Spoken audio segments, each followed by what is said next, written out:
and we welcome you here to Kansas Speedway, where tonight the Slide Job Racing League roars into the Midwest state for the Darren Roy 200. We are just approaching the fifth race of season number 11. It should be interesting here tonight. We have got four different winners this season, Jeffrey Armistead, Ben Bafford, Luke Nupp, and Dylan Parker. Who will add their name to that list tonight, or will we see somebody pick up their second win here on season number 11? I'm Dawson Allen. As always, joining me in the booth tonight is the one and only Josh Coppernoll. Josh, welcome to Kansas. What are you expecting out of tonight's race? I'm expecting some long runs out of these guys in a track that is also very dominant on the high line. I think it's going to be so hard to pass on the bottom. I think you're going to see everybody riding around that top all race long. Yeah, absolutely. It's going to be a battle between the lines. Would you say more topside than anything? I think it's what we're going to see here tonight. A lot of people kind of riding the top, staying up top, really only going to the bottom if they think they can make a pass. Right there we see Luke Nupp battling with Stuart Patterson, Luke Nupp currently fastest on track. Now Parker I mentioned because he is currently second fastest. There he is on pit road, our season 10 champion. But if you look on the side, it shows that the gap between Nupp and Parker is nothing. In all reality, it's actually 1/1000th of a second. Parker ran a 30.954 compared to Nupp's 30.953. So it's kind of not showing properly. But that number 5 is faster by just barely over Parker. You see there he goes spinning around on the back straightaway. But kind of looking through the rest of the field here, this is the 5th fastest car. Jackson Glenn Austin currently 5th fastest. He's looking for a really good run tonight, Josh. Yeah, he's been having some pretty good races. Just not able to close any of them out so far. But looking at him get into the wall there a little bit in practice. I think it's about time for Jackson Glenn Austin to have a race go his way. I mean, we'll talk about somebody that very likely should have a race going his way here. How about this number 76 car, Brett Bennett? He has been league racing for ages. He has been racing here on JCTV for ages.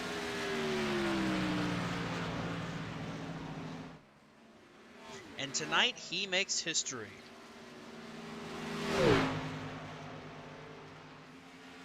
So we'll show you this really quick because it's very important. We must tell you about this. It is important, trust me. Number 76 will be making his 99th career start on JCTV here tonight. He still has yet to win, but he's got some momentum on his side. This past Saturday at Kansas for the InThePitsNews Truck Series, came home 3rd in what could have been a win. Last night in the Court Yes 2 Motorsports Truck Series, we don't broadcast it on JCTV, but it is a league that he does run, came 2nd. So Brett's really eyeballing tonight as a possibility to go maybe 3rd, 2nd, 1st. So we'll see if that 76 can park in victory lane. If not, he will head into his 100th start on JCTV this Saturday at the Talladega Doubleheader. And that likely is going to be his best chance to try to win one of these races. You know, one thing that comes to mind is think about some drivers that won on their 99th start. Kyle Larson got his first NASCAR Cup Series win on his 99th start in 2016 at Michigan.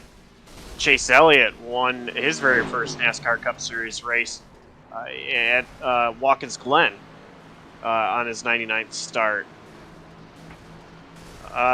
Brett Bennett, start number 99. We'll see. yeah, we'll see. But I was getting ready to say I hate to hear you comparing 2 former Cup Series champions to Brett Bennett. But here we are comparing 2 of NASCAR's top series champions to the likes of Brett Bennett from JCTV. Here we are. There's Luke Knupp taking out the 0 Jackson Glen Austin. Another driver up here in the speed charts. How about Ethan Fonseca Moreno? Currently scored third fastest right now. He has had kind of a up and down season. Pole winner last weekend, but unable to come away with the win, finishing fourth. He's had, 2 top 5s this season, 5th at Auto Club, 4th at Bristol last week, but he is definitely looking to be on the up and up. Not been able to really capitalize on these runs that he's had. Yeah, but one thing with Ethan, I think, is I mentioned it on a broadcast. I don't even remember for which league. Ethan runs in multiple leagues at JCTV broadcasts, and I said, once he gets his first win, once he gets that pressure off, he's going to start winning more and more. And he got that first win. He's now gotten multiple wins. We've seen. So I think it's only a matter of time that once he's able to break through again, I really think Ethan is dangerous. I think he's a driver that can compete for wins consistently, and tonight might be a very good night for him. He's good at Kansas. We mentioned as well, this past Saturday he was a part of that race as well, able to bring it home second in that 3-wide photo finish that we saw here on JCTV. Of course, Michael Walls on to up victorious that race, but talking about this racetrack itself, talking about Kansas, last season it did provide us with a first-time winner in Blaze McKinney, the 87 machine, but I do not see him here tonight, so it looks like we will not have him out here with us going for a repeat.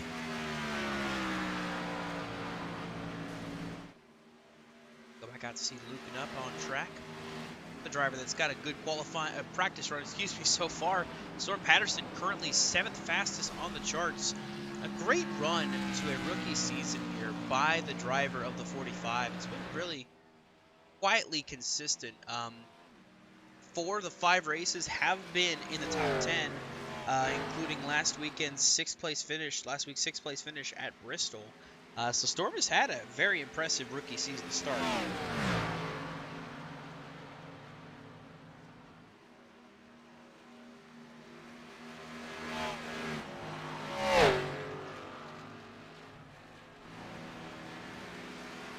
Watching him compete, he's impressed me quite a bit, and I think he's another driver that's going to be dangerous week in and week out.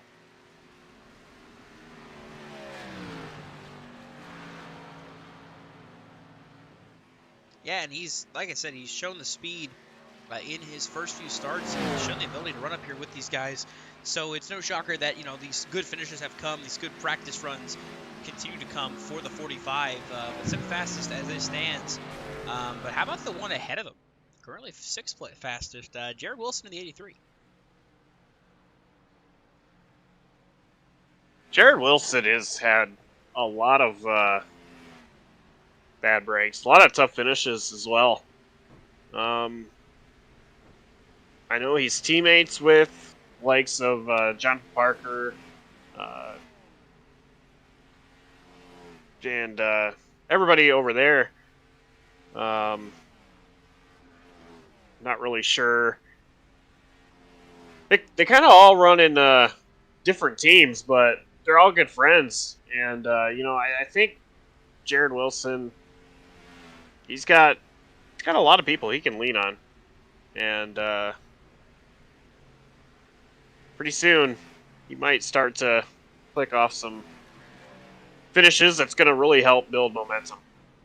Yeah, you mentioned the bad luck that's really graced him this season. His 3 starts he's made so far: 23rd in the iRacing Funny 250, a 28th place run at the Las Vegas race, and then last week was able to scrape up an 8th place finish through all the chaos and carnage. So he is looking to really kind of bounce back this season. But right now, qualifying is underway. See Zach Probst rolling off the pit lane. Looks like he's brought back out that Peak Performance Motorsports paint scheme back out from that garage. So the number 62 is ready to roll here and go for the pole. See what he can do.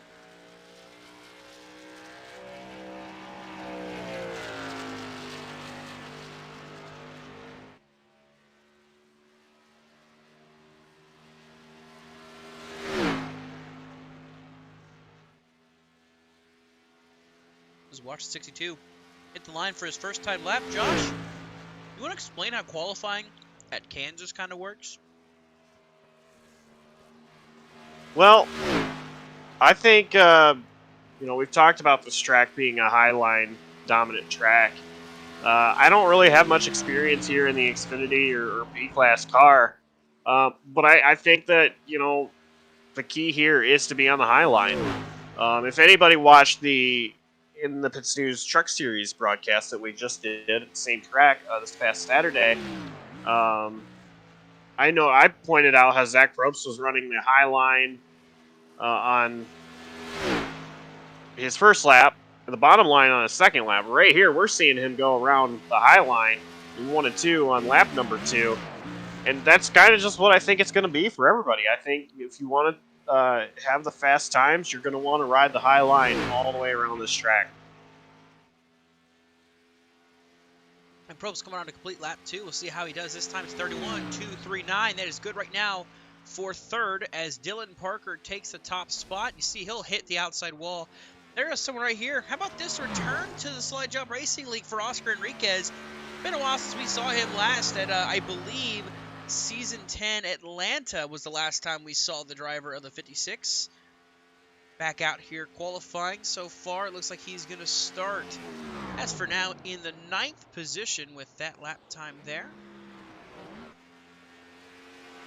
John Kissney crossing the stripe for his second lap. That's going to put him on the pole. 31.198 for that number 10 machine. You can see there Kenny from South Park on the hood.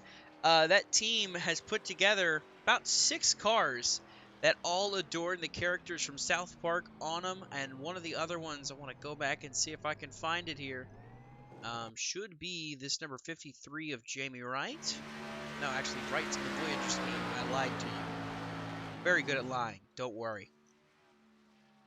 Watch Jamie Wright come. Oh, hit the apron, slide it, stop it, stop it. Unable to stop it in time. It's going to cost him a lap. It's going to invalidate it. So he'll have to go back to the grid. We'll see how Noah Mayuri can do in this number 8 machine here on his first time lap.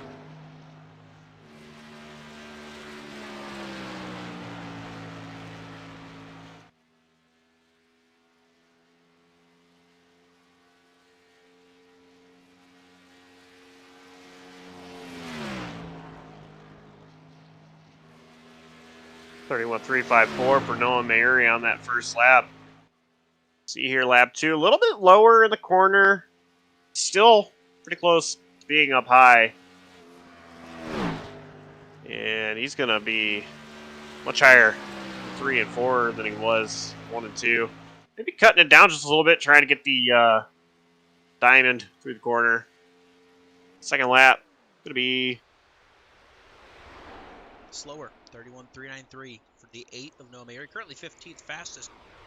But looking up at the top of the board, Ethan Fonseca Moreno currently sitting on the pole. Looks like the rest of the guys that have yet to the lap time: Ethan Yan, Doug Denise, Jamie Wright, Ty McIntosh, Robert Lukens, Christian Pacheco, and William Martin will not set a lap time. Here is Jonathan Parker setting his second lap time. He goes 31.184. That's good to put him third, but not good enough to try and steal the pole away from Ethan Fonseca Moreno.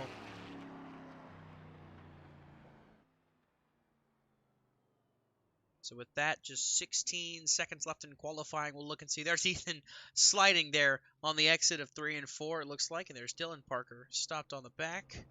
There's Michael Kruger also stopped on the track. Everybody just kind of stopping on the track here as we approach the end of qualifying. So we have now had practice and qualifying in the books here at Kansas for the Darren Roy 200. Let's take a look at your starting lineup presented by JCTV.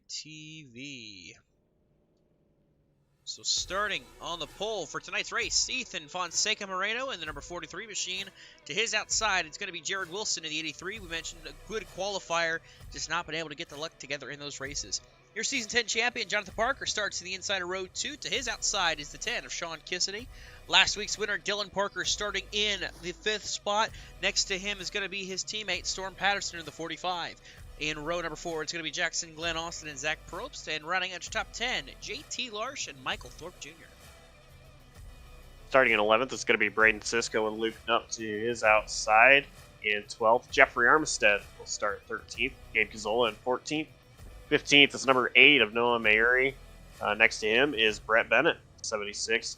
Lane Sparling on the inside of row 9 with Michael Kruger starting in 18th. Michael Walls will start 19th, and Oscar Enriquez starting in 20th. Back at 21st, the 07, Zachary Wareham. To his outside, Austin J. McGill. Ricky Hudgens and Ryan Bogey line up together on row number 12.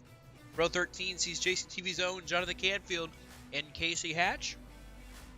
Row 14 sees the namesake of this race, Darren Roy, starting to the inside of the number 73 of Jeff Weimer. Running out the field there in the top 30, Jake Scarborough in the 77, Hunter Karsten in the 13. Don Blazier is going to start in 31st with Ethan Yan 32nd, Christian Pacheco 33rd, Ty McIntosh 34th, Doug Denise 35th, William Martin 36th, Jamie Wright start 37th, and Robert Lukens will start in 38th. And so that's your field presented by JCTV as we take a look overhead of Kansas Speedway, the calm before the storm. Josh, we've got 38 drivers lined up for tonight's race, but who do you think is going to be the one to win it all here tonight? You know, I've had my eye on this guy in practice. It has nothing to do with his starting position, I swear. But Ethan Fonseca Moreno, I think he drives really good on these highline tracks. Starting in P1, I think tonight's the night. You think tonight's the night for the 43? I've got the inverse to you. Give me that 34 there of Michael Thorpe Jr. starting this race in 10th. I feel like that 34 is going to be in the mix tonight. He will be a force to be reckoned with. Watch Michael Thorpe Jr. Victory lane here tonight. So as the field makes their way through 3 and 4.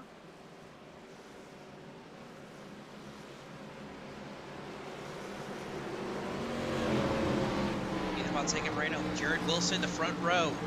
Pace car's going to dive off for race number 5 here in season 11 of the Slide Job Racing League. We will get the green flag for the first time in the Darren Roy 200.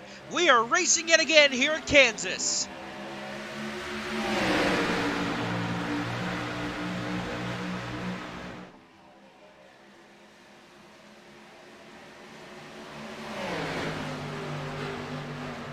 A lot of jockeying for position early on as they make their way out of 1 and 2 for the first time. Jared Wilson storming to the race lead on the outside lane, but here comes Moreno back to the bottom.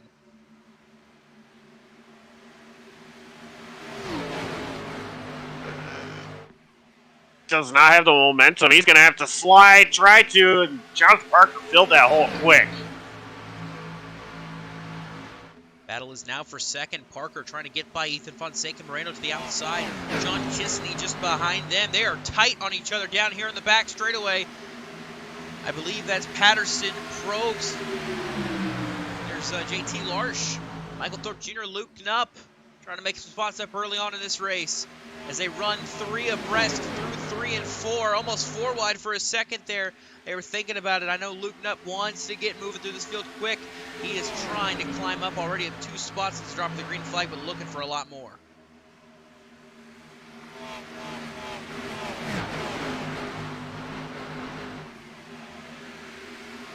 Looking back. It looks like Dylan Parker started from pit road, did not make the grid, so he is all the way back in 37th here on the racetrack. Last week's winner, well out back of this field, but they play it to his hands with the way they've been racing. It's almost like a hornet's nest up there.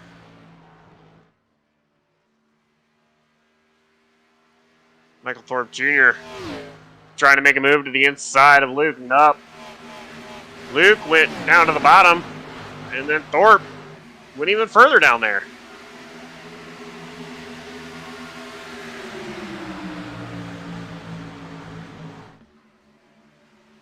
Up to the top right behind him, Braden Sisko in the 36. There's one of those other South Park schemes we were talking about earlier that we see. 36 of Braden Sisko, the 18 back there. Gabe Gazzola, another driver. Learning the South Park schemes, the fictional characters.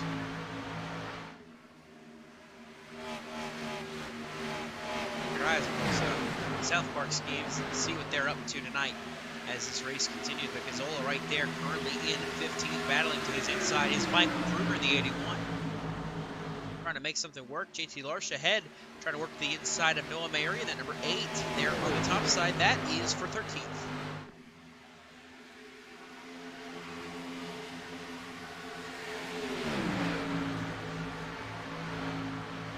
Just watching JT Larsh on the bottom here and just struggling to make any passes and falling backwards as well. I feel like what we're going to see here in this race early on, that bottom lane just is not going to be able to make the moves and make passes.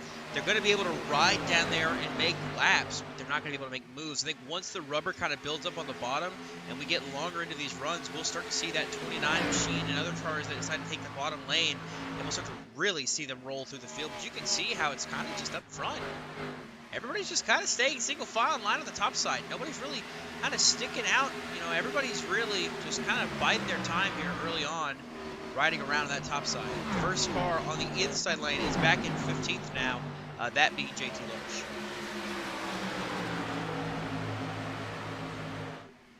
One thing I want to point out, you know, when you're watching NASCAR Cup Series or Xfinity Series, see them at like Daytona, Talladega, and they get in this long stretch like this, running the high line. Drivers go down to the bottom, trying to make a run happen on the bottom. You know, the draft. Wrecking on the back! Hunter Karsten headed to the inside wall. He's going to nose into it there. No caution yet. Probably will not be a caution. But the 13 of Hunter Karsten going to have some damage. I believe it started near the 40 of Doug Denise. Trying to take a look back at a replay here presented by Burnham Motorsport Designs. Just show you what happened.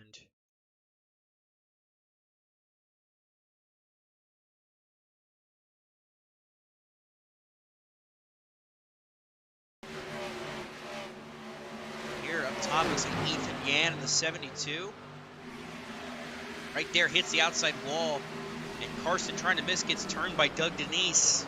Nowhere for Doug Denise to go either. Carson nose into the inside wall. He is on pit road, currently last. Scored one lap down, so not the way he wanted this night to go. Already on pit lane by himself with some damage early.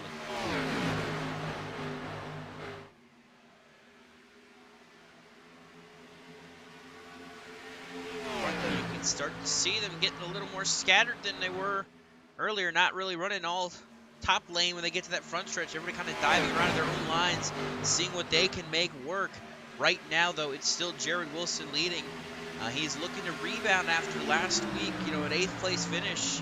An abysmal race, though. It was kind of back and forth on how it was going to go for him. He had the connection issues early, and then he blinked out again, and then he had some incidents he was involved in, but he scrapes a 6th place finish together. Right now leading this race. You see the battle is heating up. Jonathan Parker has gotten by Ethan Fonseca Moreno for second, and he is stalking that 83 of Jared Wilson for this race lead. Is Kissany now going to the bottom?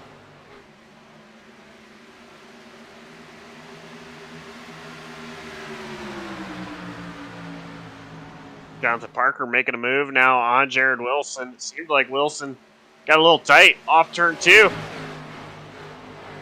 Parker to the bottom, trying to get to the race lead here. Can't quite get the run. Moreno now back to second. Here comes Kissany trying that apron again to see if he can make some momentum up. Can't quite get there yet, but now Parker and Kissany to the bottom. The top four right here, 2 by 2, as they come to the back straightaway. Wilson is still clear. Parker battles Moreno for second. Parker going to have to tuck in the line behind Ethan Kissany. Looking to make that move. On the bottom still. Not able to make it work. See, Parker's kind of migrated to the bottom as well here, starting to try to really ride the bottom. But now here goes Ethan Fonseca Moreno going to the bottom lane. Going to see if he can't make a charge on that 83 of Jared Wilson.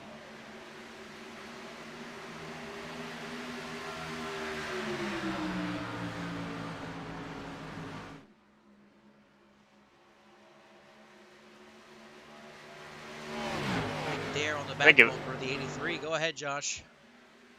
I think at any point, if Moreno's able to get to the right rear of Wilson, it's over for Wilson. It's just a matter of trying to get up there.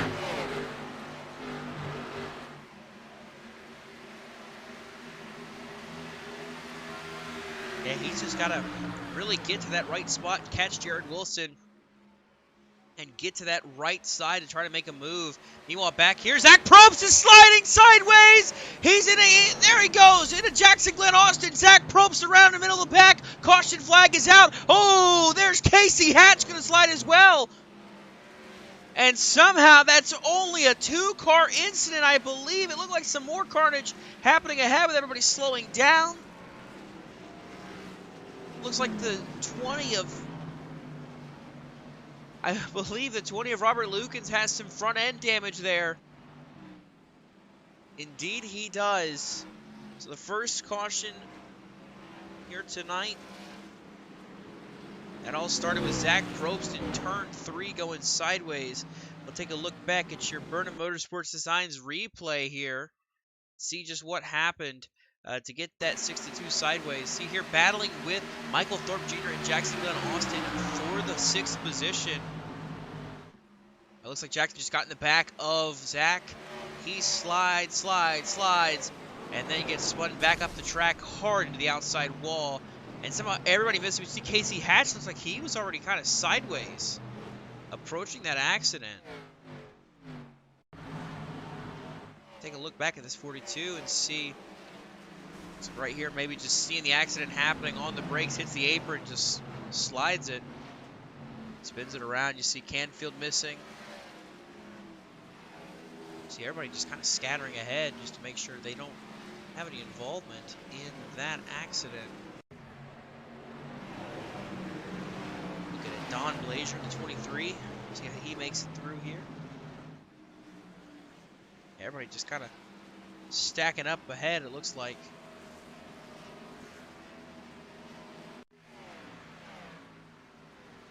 See from the starter camera here. Everybody just scattering to make sure they don't hit each other.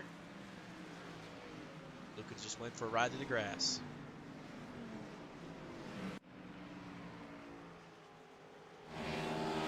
A tough break for Zach Probst. Another accident here early on. Going to put him 36th as it stands right now. Hunter Carson is back out on track 4 laps down. Should be the lucky dog here, I believe, to have gotten one of his laps back.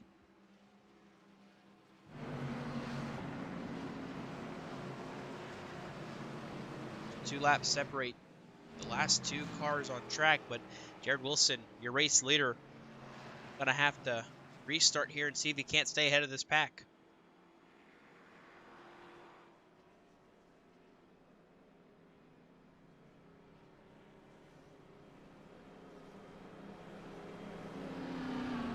Yeah, I think it's I wonder if Jared Wilson was listening to us talk about him in the pre-show and want to prove us wrong. He started on the outside of the front row, P2, and has led every single lap so far in this race. He's wanting a good race. He's wanting to continue to build on from that 8th place last week and get a first.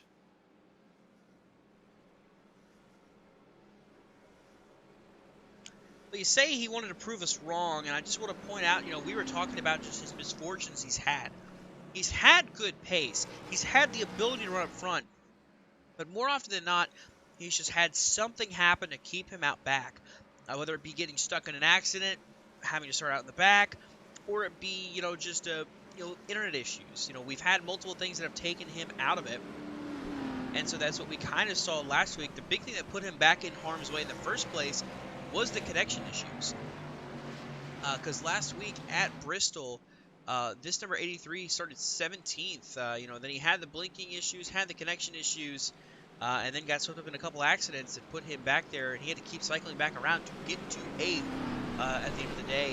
If you look at it, Las Vegas, qualified 9th, but comes home 28th out of the race early on. This 83 machine's just had bad luck more than anything. He's had pace. He's shown the ability to run up front. It's just been a matter of having the luck go his way along with him. That's where he's struggled. So we get ready to restart here on lap number 20 in the Darren Roy 200 at Kansas Speedway for the Slide Job Racing League. Jared Wilson is your leader, choosing the outside lane for this restart. Ethan Fonseca Moreno there on his inside. 3rd place, Jonathan Parker. 4th place, Sean Kissany. And then Storm Patterson is currently the car rounding out the top 5 as they run 20 laps into this race. Pace car is going to dive off towards the safety of pit road, leaving the field in the hands of the 83 of Jared Wilson as they approach the Geico restart zone. The green flag's back out. We are back underway here at Kansas.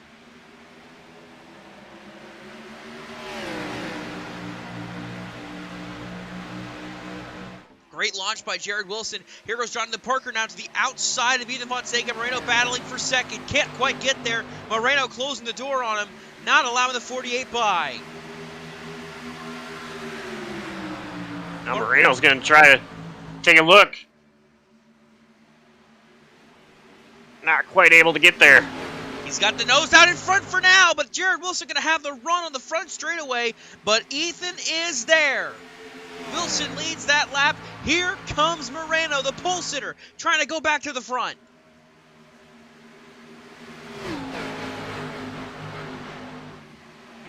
Can't get there. They'll slide up in a second.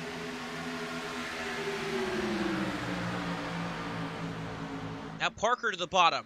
Luke Nutt behind him, going to the bottom as well.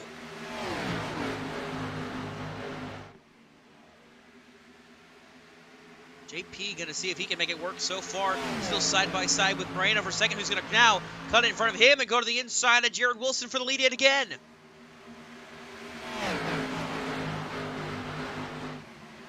Can't get the speed down there.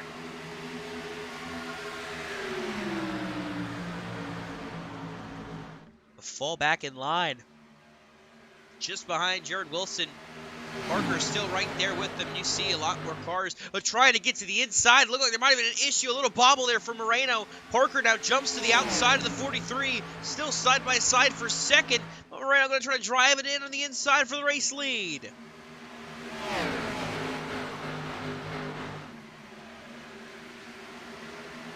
Can't quite do it still, though. Right there on the left rear, going to try to side draft, suck up to him, and then get to the bottom as quick as he can. If it works, Moreno trying to get to the race lead. Jonathan Parker kind of peeking out of the inside of the 83. Moreno, as of right now, is the leader, but he's going to get passed back by Wilson on the front stretch. No, Moreno led the line that time. Like Wilson had a little trouble getting off the corner of 4. A little sideways off the corner. That helped Moreno on the front stretch. I think you're starting to see the bottom come in a little more. It's more viable now than it was at the start of the drop of the green flag. That 43 is starting to make it work a little better now, lap after lap. He's able to get a little bit further ahead of Wilson on exit to where he can benefit and try to get the race lead. That time by, the lead goes to Wilson, but here comes Moreno still fighting hard on the inside line.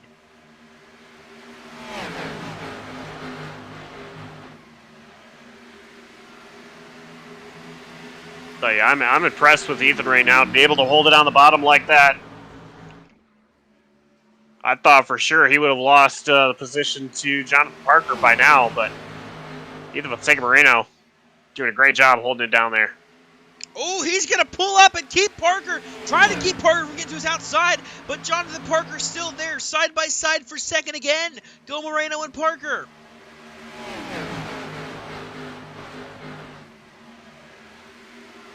Moreno not clear. Parker back to the outside.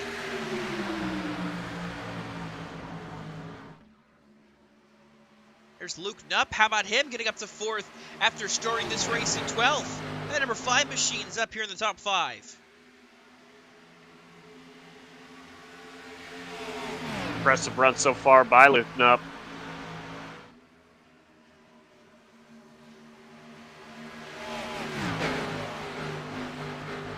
Of course, he scored his second career victory earlier this season at Vegas. The Luke Knupp 200. It's only fitting that, we talk about, drivers winning in races that they sponsor. Looking back, Darren Roy, the name sponsor of this race, is 33rd right now. Well out back, not having a good enough run to try and battle for it. But here comes the battle for the lead. Jonathan Parker to the inside of Jared Wilson now. He's going to try the bottom line and see if he can do what Moreno couldn't do earlier on.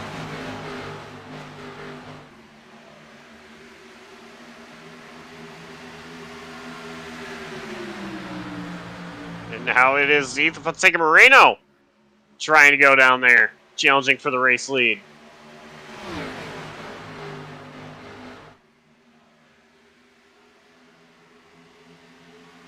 You look out back, Kissany trying to make the bottom work.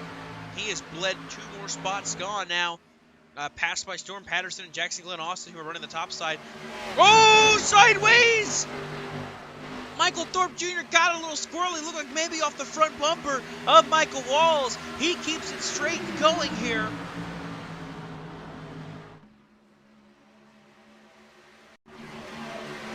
Look at the JCTV replay really quickly.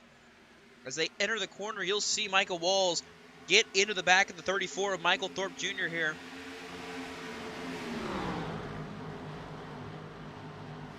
Just a stack up from Jackson Glenn Austin, being a little slower. Thorpe, slight bobble, but a good recovery. Able to maintain that 8th spot, but having to give up the fight against Sean Kissany there at the time, as he's able to slide back into 7th on the outside line.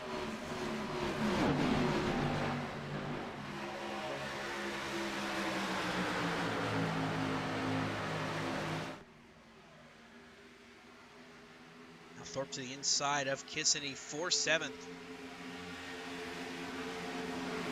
Looking to clear before the exit of turn 2. He might get a 2-for-1 trying to the inside of Jackson Glenn Austin as well, perhaps. Not going to be able to do it. From slot back in line in front of Michael Walls. Back in that 8th spot. Walls now peeking to the inside.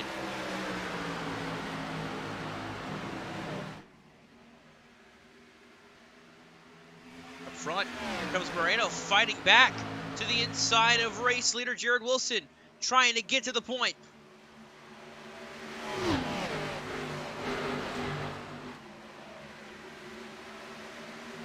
Still just not able. Moreno is not able to blinking in and out like crazy right now. Yeah, he's not able to complete the pass, but that time by Moreno was in and out, in and out, in and out like crazy. But he is back on the back bumper of Jared Wilson now, trying to peek to the inside of the front stretch if he can.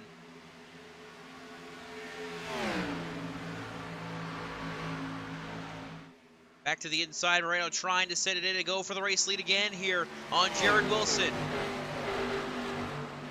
Just can't quite get the run off the exit, on the exit that he wants to get in front of Jared Wilson. He'll have to stay behind this 83 as they continue on here.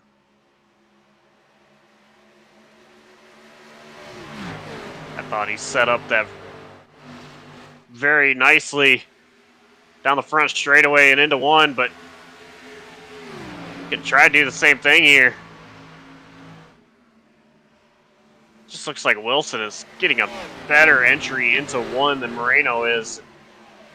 Easily passing that 43. Moreno, though, still able to maintain second despite all that battling.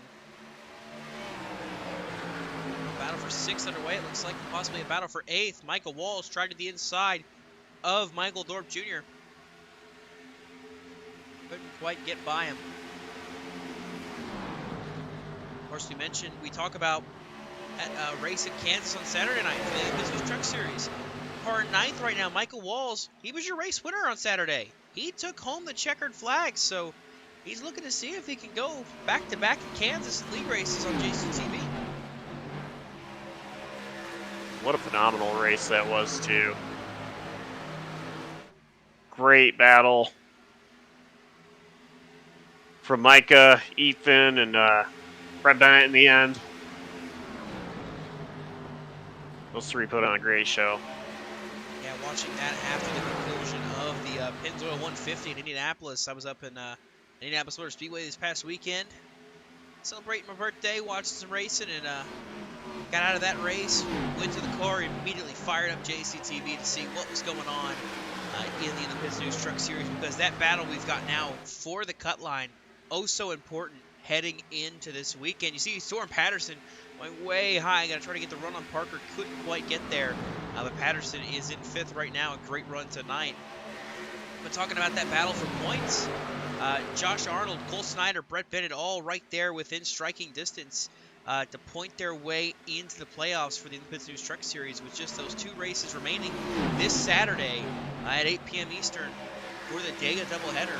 It's going to come down to the wire, and it should be a fun battle to see all these guys, that need the wins, like yourself, Josh, comparative to, the guys that are just trying to point their way into the playoffs. It's going to lead to some chaos. Yeah, and I think, what's also going to lead to even more chaos is some drivers just making a start there that doesn't run full time, like yourself racing, and I believe you're going to do race number 1, if I'm not mistaken. But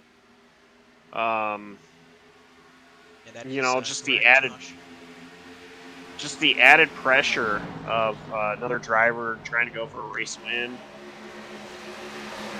It'll be tough. I'm excited though. I'm ready. Yeah, the big thing about Talladega, it's more than just the guys that are battling for those points. I mean, there's guys that are going to be racing in here at Talladega that don't race full time, that don't participate every week. And you mentioned myself. Yes, I will be participating for my one lone start of the season in race number 1. That way I can guide you through that playoff battle that we have in race number 2, and we can kind of get everything set up, figure out who needs what, and figure out what's going to be the difference makers in that race, especially if we get a new winner. I see Sean Kissany dropping spots. Quick. Yeah, he might have got the win through 1 and 2. He did tag the wall, and a ton of momentum lost. Braden Cisco going to slide in front of him. The 3 South Park cars right there all together. Cisco, Cazzola, and Kissany as they run 10th through 12th. We're going to take a quick look back and see what happened to the 10 car of Sean Kissany just a lap ago. Yeah, you see he gets the wall. Michael Walls gets in the back of him just a little bit, but he gets off of it, but still dropping from battle for the 6th spot all the way back to 11th now.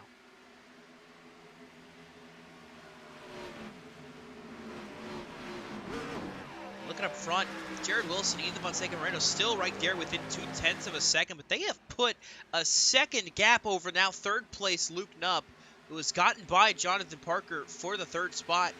Storm Patterson still riding in 5th. Jackson Glenn Austin there in 6th as well. So definitely some good runs for some of these guys that really needed a good run tonight. I'll tell you, overall, I'm really impressed with the JBM guys, Jared Bogley guys. Overall, I know they kind of run in different teams here. Ethan, a part of Red Sim Designs, but Wilson P1, Moreno P2, Parker 4th, Wall 6th, Jackson and Austin 7th. Like, they're having a really good run tonight, all of them so far. Great run so far tonight for these guys. Now, of course, thinking about the fuel window here, they did everybody pit under that first caution of the race, so they have currently run 26 laps since then, so no need to worry about pit stops coming up here for these drivers. They are focused on driving that car as hard as they can. You see, Moreno tried to get to the outside, couldn't quite do it, so he fights to the inside of Jared Wilson yet again. The 43 just can't quite get the run on the bottom. So as we approach lap 45 this next time by, we're going to take you to commercial break. Quick JCTV side by side. You won't miss any of the action. Jared Wilson continuing to lead here in Kansas.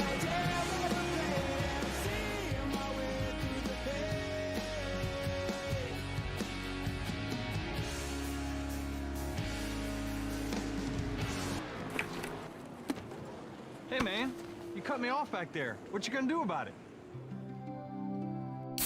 Oh man. Can you feel it? The taste of Coca-Cola. Well, the race All right, fine.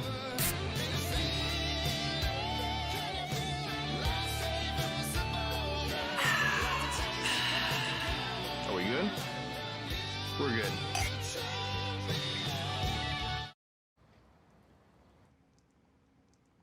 Ooh. Call Logano. Hey, Joey, you can save money if you fill up at Shell if you use Advanced Auto Parts Speed Perks. Dude, I'm way ahead of you. You saved at the pump? Yeah, I saved at the pump. The pump? The pump. You saved at the pump! Woo! Now you can save at the pump when you shop at Advance Auto Parts. Learn more at advanceautoparts.com/gas rewards. Now, it's my turn. So what do you got in that loader, Tony? Just did my mail run, Chase. 3,100 pounds of letters from the best fans on earth. You have this many fans. Yes. You sure some of this isn't hate mail? Nope. All fan mail. This one's about weight loss. That's not mine. It has your name on it. I'm a popular guy. It says VIP membership renewal. Not cool to read other people's mail, kid. This isn't fan mail. Mahindra, the official tractor of Tough and Stewart Haas Racing. Kyle Busch, welcome to Menards. What can I help you with today? Well, I've got my shopping list right here. I need some green treated lumber. I need a brown Mastercraft door. I need red Clearview cabinets and some blue Dutch Boy paint. Those are M&Ms. And at Menards, we carry the world's best selection of home improvement products to help you complete your next project. you've got more of these, right? It's all gonna fit in your car? I got a trunk. Save big money at Menards. Man, we're door to door. I have the better car, fresher tires. I drove it in deep, and you missed it. I know you wanted to watch it, but you got throttled by your data plan, and it slowed you down. You hit your data limit streaming all that techno music, didn't you? I mean, really? Man, you've got some questionable taste in music. Switch to Sprint, the only network with truly unlimited data. For my dad, technology is a struggle. Turn off the light! No! Oh, I shouldn't have clicked on that. Since Toyota gave fans the opportunity, I came up with the solution to all his problems. Oh yeah, I can take care of this. Maybe I should have read some reviews on Denny first. What will you design? Enter for a chance to win at sponsorfire.com. Love your work, Denny. So, Denny, what makes you an awesome different driver? Well, there's a lot to it. Man, it's a rush. So what makes home selling with OfferPad awesome different? Oh, so much. But with OfferPad, it's a lot more home selling stuff and a lot less bumping into people. I don't bump into anyone. Home selling with OfferPad is awesome different. Request your free cash offer today at OfferPad.com. Fly the blimp, too much hot air. Race announcer, same thing there. Wouldn't get a word in with you know who. Just get down on the track and do what you do. Slide down in my seat, pull the belts tight. Get up on the wheel and let the dust fly. Napa know how. Napa know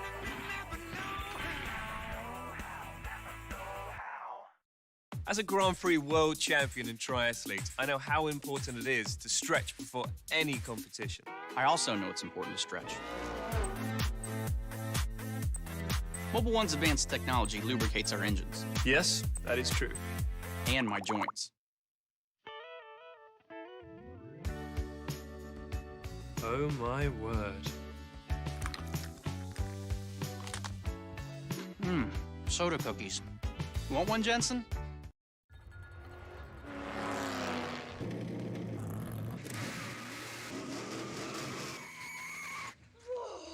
Dad, where'd you get that? Oh, you won't believe what just happened. Don't tell me you got the last Diet Dew. Yeah. I love the taste of Diet Dew. What do you want for it? Deal. Diet Mountain Dew. Yeah, it tastes that good. Hey, hotshot. Meter's running. Welcome back here to Kansas Speedway for the Darren Roy 200. You saw it all in non-stop. Jared Wilson continued to lead. Ethan Fonseca Moreno still trailing behind him in second, but a battle between Luke Nutt, Jonathan Parker, and Storm Patterson heating up here for this third spot. It's all over the place here at Kansas. As you see, it looks like Ethan Fonseca Moreno actually pulling to pit road, so pit stop's underway.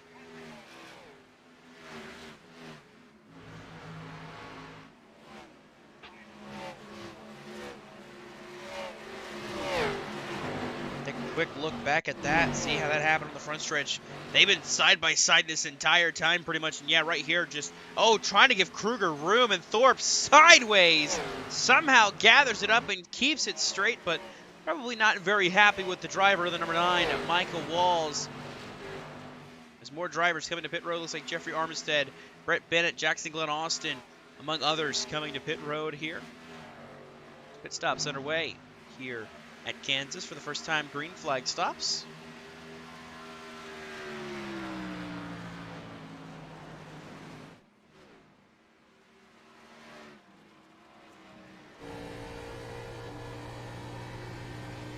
Aboard the 83 of Jared Wilson right now. There's Luke Nutt gathering it up, slowing it down to pit road. See him work that wheel as he slows it up to get down to pit road speed.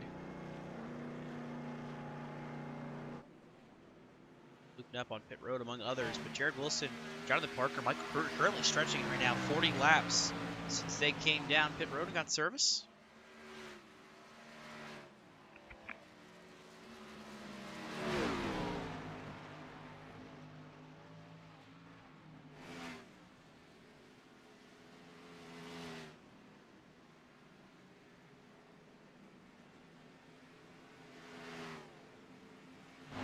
All your race leaders coming to pit road. Pacheco, Sparling, Denise, Canfield. Nobody electing to stay out after that lap.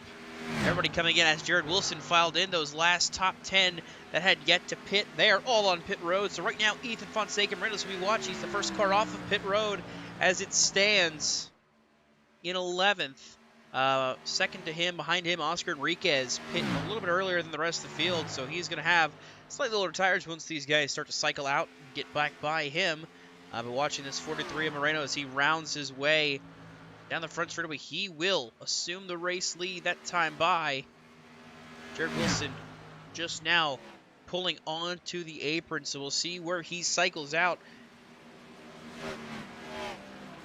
Rolling around on the apron is trying to keep pace, but trying to also not spin it out. Looks like he will come out of pit lane and cycle out in the 6th position, but a caution flies.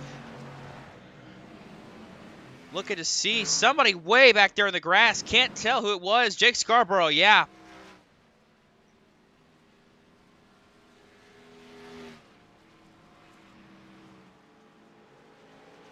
So the cycle unable to fulfill itself. We have a caution fly just before everybody kind of gets back going. So we'll take a look and see what happened to the driver of the 77. Looks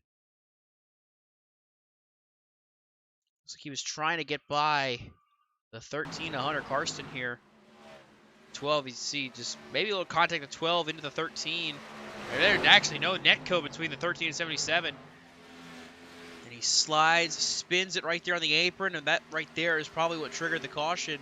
And he backs it down and just gasses it back up here. Trying to get back going on the track. Realized traffic coming, just pulled it around into the grass.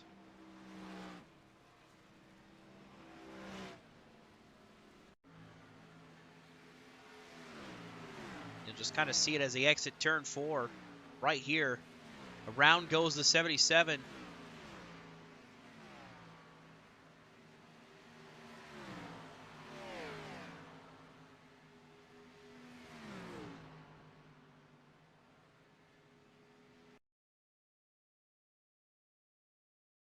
Jake Scarborough goes for a ride here to bring out the caution for just the second time here tonight. So Ethan Fonseca Moreno leads the race. You see on the outside, JT Larsh going to take the lucky dog that time, put him back on the lead lap, gives us 30 truck cars on the lead lap right now.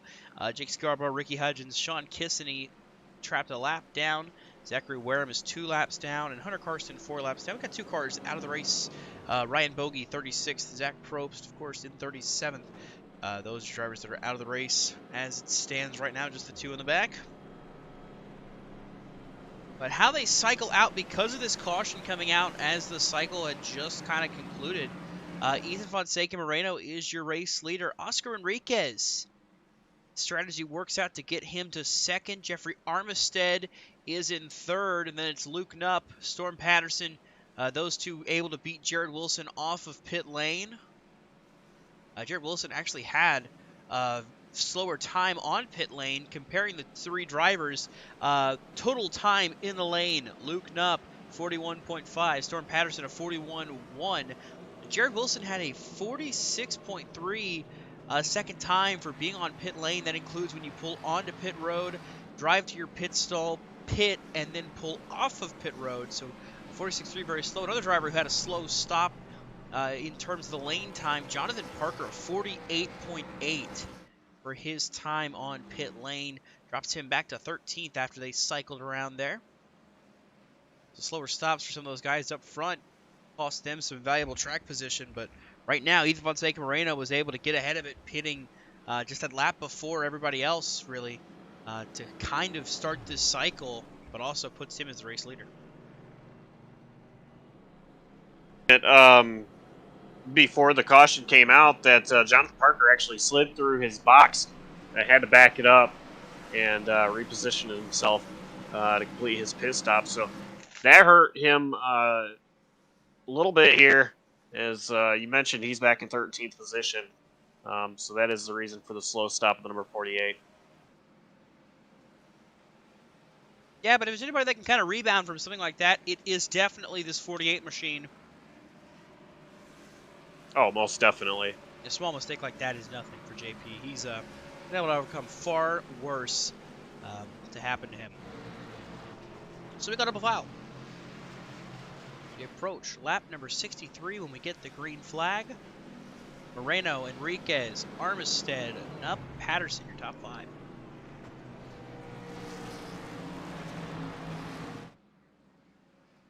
A little bit surprised to see Ethan Fonseca Moreno. Well, never mind. I'm kind of having a stupid moment. I thought the lights on the pace car were off, and I'm seeing Ethan on the bottom, and I was going to say I'm a little bit surprised to see him on the bottom here. But the lights are still on. Yeah, they went double wide a lap early. Just having a little fun, I guess. But yeah, something I wanted to point out, too. I mean, you know, Oscar Enriquez currently scored 2nd now. I saw them go double foul, so I thought they were going to restart, too. I didn't pay attention to the lights in the pace car. But Enriquez as well.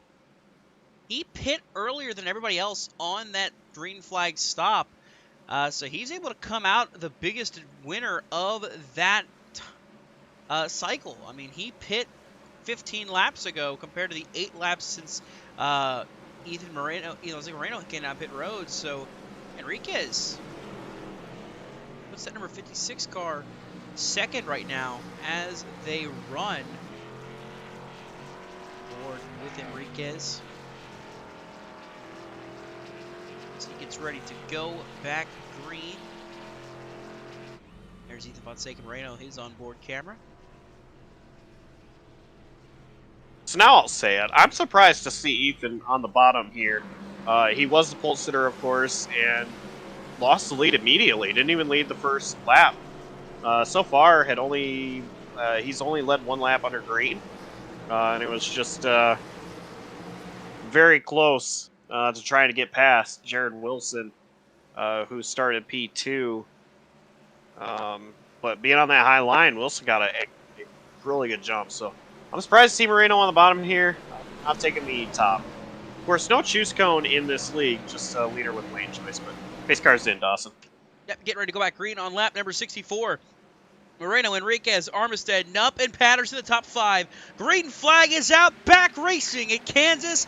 And there, a good jump by Moreno. Enriquez going to have Nupp coming to his outside. They're going to be 3 wide here for second.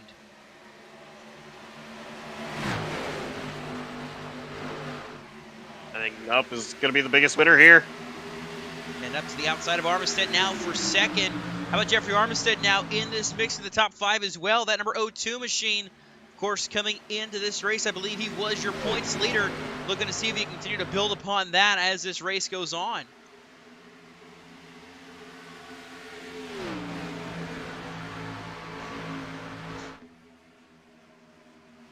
And just to fact check myself, I lied to you. Again, I'm very good at lying. Jeffrey Armistead second in points. The guy he's racing for the points lead just up ahead, Luke Nupp, is currently leading the points now, second place, as they both try to track down the 43 of Ethan Fonseca Moreno. A lot of shuffling for positions. Everybody getting by this 56 Oscar Enriquez on older tires, already worn out compared to the rest of the field, so he's going to keep dropping here as things go.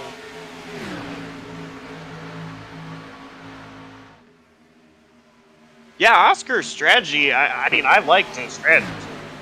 Coming in early like that. But with the caution coming out, that's the one thing that really hurts Oscar in this situation. You see him just continuing to drop, and it's a matter of, you know, those tires aren't that much older. They're still older, and with this track being the high line track that we keep talking about, it just adds that more pressure and more wear to the tires. Absolutely. You see up ahead, still Moreno leading the charge. Taking advantage of it. See Jonathan Parker already up to 6th from the drop of the green flag.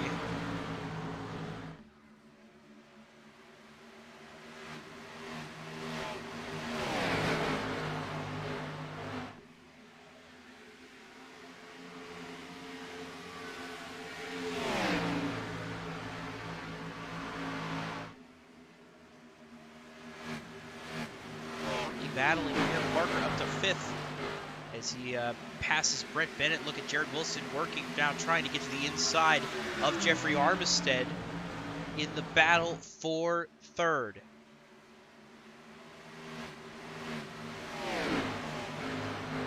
Brett Bennett tried a crossover move. I'd say another driver up here. Brett Bennett mixing it up as well. Brett might lose another one here.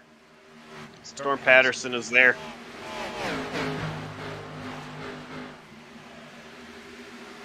Brett slides back to 7th. Up front, still battling. Armistead trying, can't quite do it. He'll fall in line behind Jared Wilson into the 4th spot, with Jonathan Parker now lurking in his rear view mirror.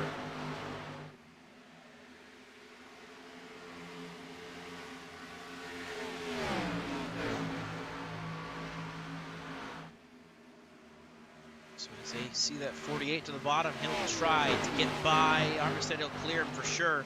And he'll get to slide up as they continue to battle with Brett Bennett. He continues his slide backwards as well.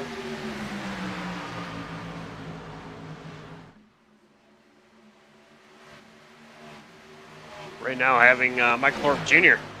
to the inside. Gabe Cazzola, Michael Walls right behind him. Thorpe needs to really be careful. We saw him earlier racing with Michael Walls during the commercial break. Saw how close he would be getting to the 9 car on the exit of the corners. And you see right there, he's going to slide right up in front of Michael Walls. He's able to clear him still for 10th. But a very tight move by the driver of the 34, Michael Thorpe Jr., to get to 10th and back on the outside lane. Oh, spinning! Oh, it's Brett Bennett! Caution is out. He makes a full 360, gets it back straight, but Brett Bennett's going to drop like a rock all the way to the back as the caution flies again.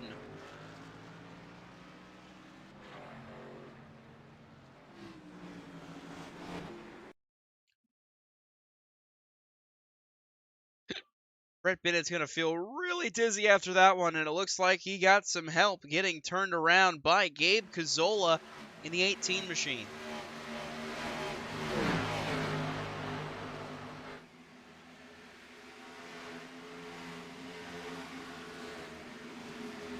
That was super light contact,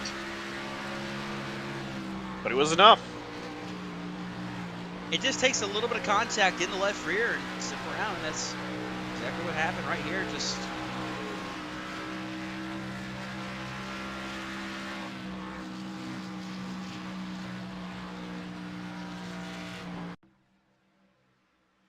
see as they round the corner there. See back in the background, that red bar right there, Brett Bennett.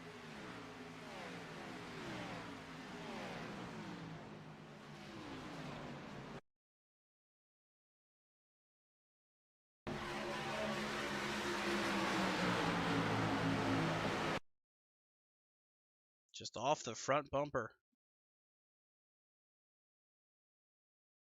of that 18, and around goes Brett Bennett. So it looks like some differing strategies here as Noah Mayuri, Dylan Parker, Blaine Sparling, and a couple others elect to stay out while Ethan Fonseca Moreno leads the field down pit road. This should be interesting.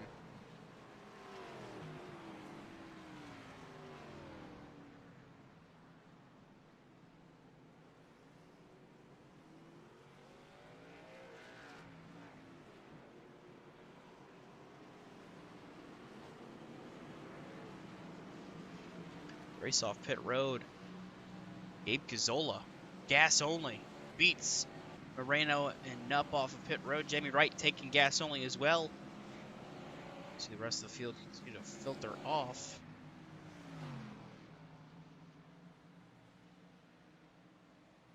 Noah Mayuri stayed out, leads that lap.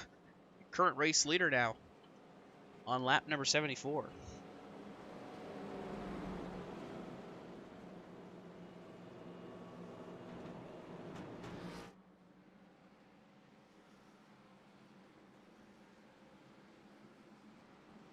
You know, Noah is very hungry for another win. Been a while since we've seen him win a league race on JCTV. And just the one on JCTV, which was actually more recent than his latest slide job win, which came, correct me if I'm wrong, all the way back in season 8? Yeah. All the way back in Season 8, the last time this 8 machine made it to victory lane here in the Slide Job Racing League.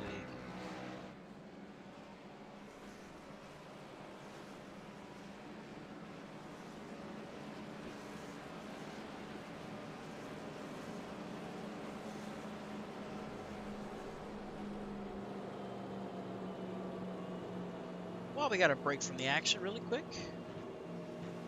You see under caution here, Slide Job Racing League after the spin by Brett Bennett on the front stretch. A cool new feature that just kind of got announced has been discovered. There is a new website that NASCAR is launching for you to be able to watch a ton of historic NASCAR races on. They did it before. It was called the NASCAR Archives. Now they're calling it NASCAR Classics. And that is an overabundance of races from across the years for NASCAR. So it's pretty cool. You are into watching old races like myself, and Josh, I believe you do the same thing too sometimes. Just kind of watch some old races. So pretty cool to see all these different new features coming out here in honor of the 75th anniversary of the sport we love and love to emulate here like we are tonight.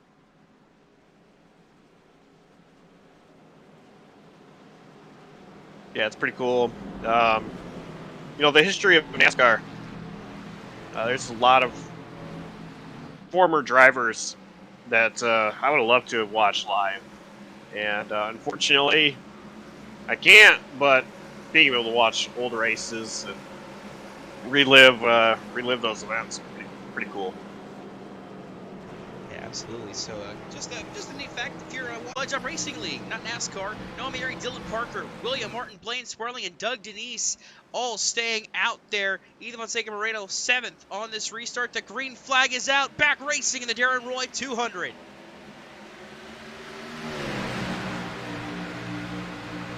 And William Martin going down to the bottom. Going to go for the race lead if he can on Maori.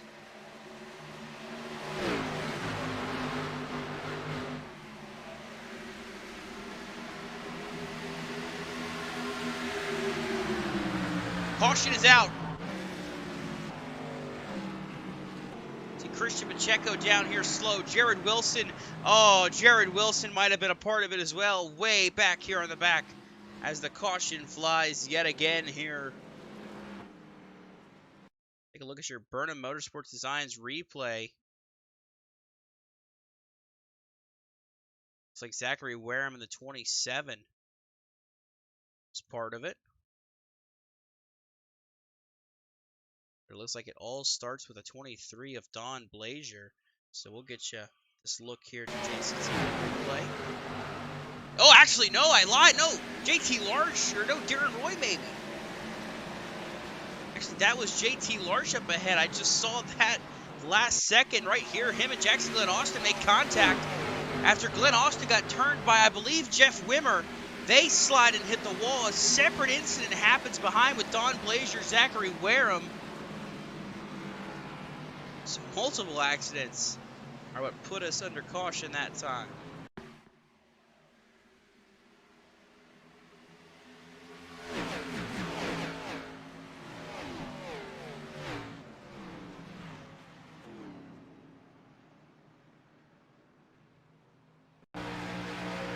See ahead, there's Glenn Austin and Larsh in the wall, and then Blazier trying to slow down to make sure he doesn't become part of it. It just leads to him getting turned around as well.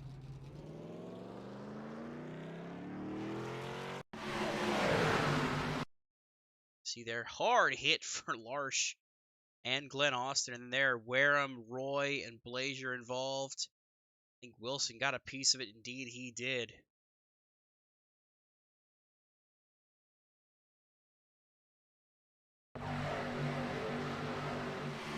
See right there, Glenn Austin. It's hit by the 73, and there's nowhere for Larsh to go.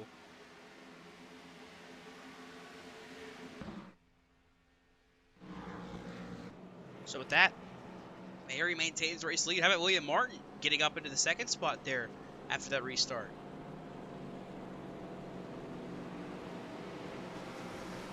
I was watching that 43 on the fresh tires, and Ethan got up to P4.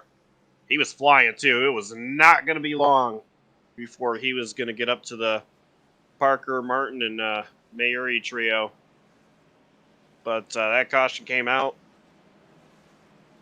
We'll restart P4. But I don't think it's going to be long. The difference of tires he has.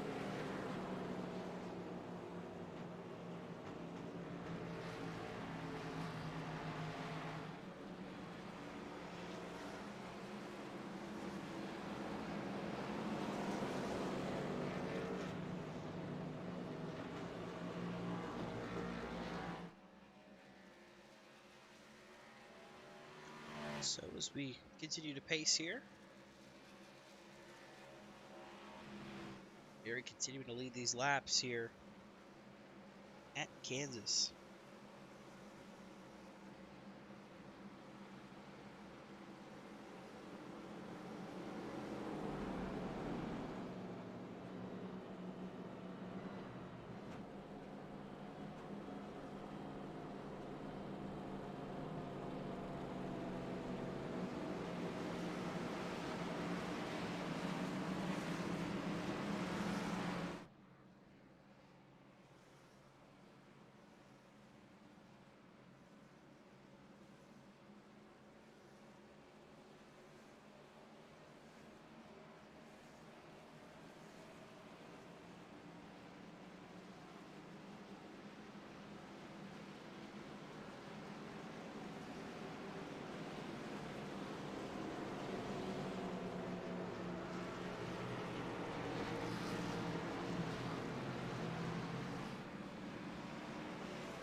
Lights on the pace car are off.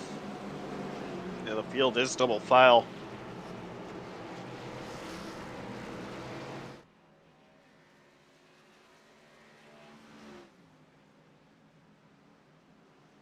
Noah Mary, William Martin, Dylan Parker, Ethan Fonseca Moreno, and Doug Denise make up the top 5.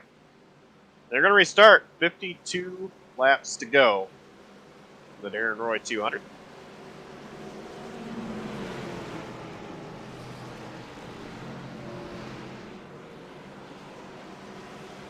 Yeah, we'll see the fresher tires right now behind the 37 of William Martin is Ethan Fonseca Moreno. He got up to the 4th spot.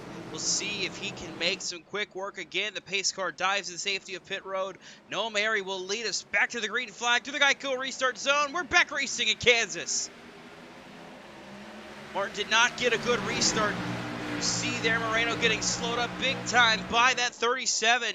And he's going to be boxed in right now behind both Martin and Parker. Going to have to try to force his way through to get by for second.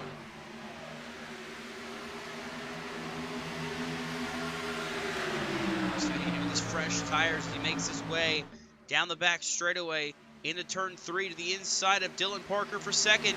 Trying to push for the race lead if he can.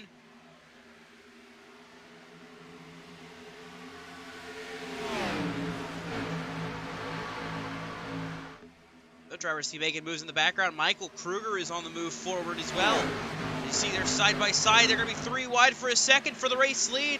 Mayuri Parker, oh, spinning! There goes William Martin! Spinning into the infield. Caution flag flies again, but he keeps it off the wall.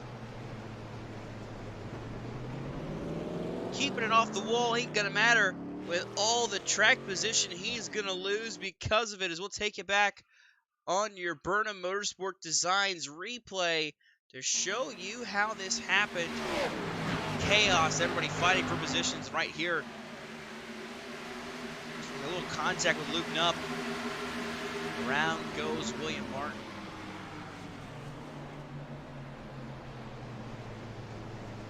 I feel like that was just an instance of... Oh yeah, just an instance. If he was slowing up, he saw the 3 hit the wall, come off the wall. Martin was trying to make sure he didn't get collected in it. He winds up collected in it anyways.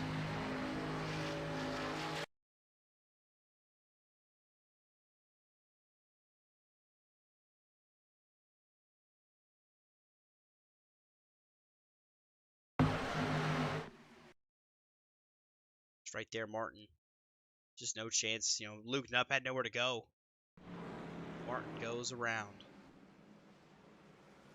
But Ethan Fonseca Moreno was able to capture the race lead over Noah Mayuri. His next closest competitor on the same tires, Luke Knupp, is 4th. Gabe Gazzola is on the same tires as Mayuri and Parker, despite pitting with the rest of the field. He took fuel only. He is in 5th. Jonathan Parker is 6th. Jeffrey Armistead 7th. They're all on that same strategy after that pit stop 11 laps ago.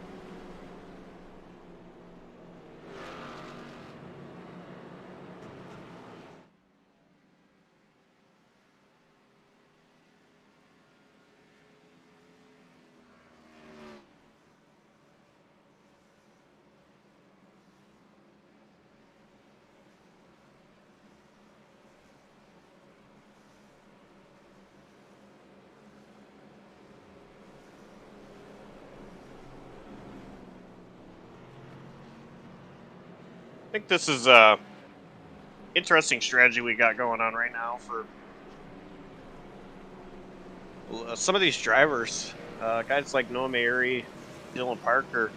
The more and more this race is run under caution like this, the better it is going to be for them. Currently 48 to go at the line. Everybody still has to pit.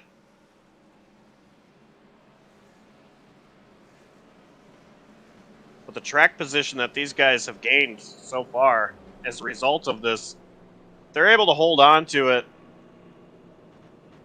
It's going to help them out so much.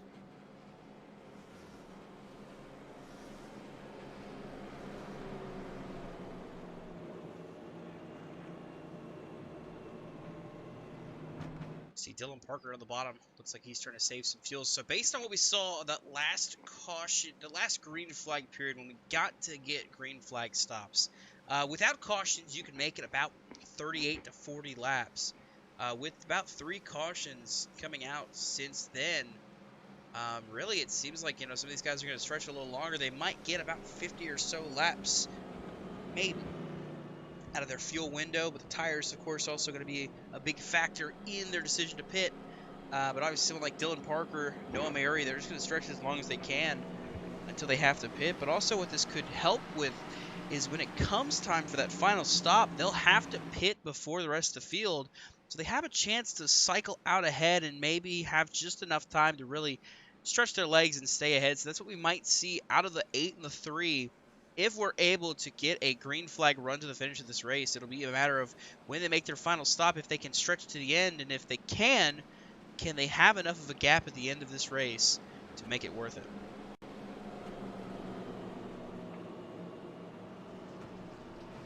Lights off on the base car. We are going to go back racing here.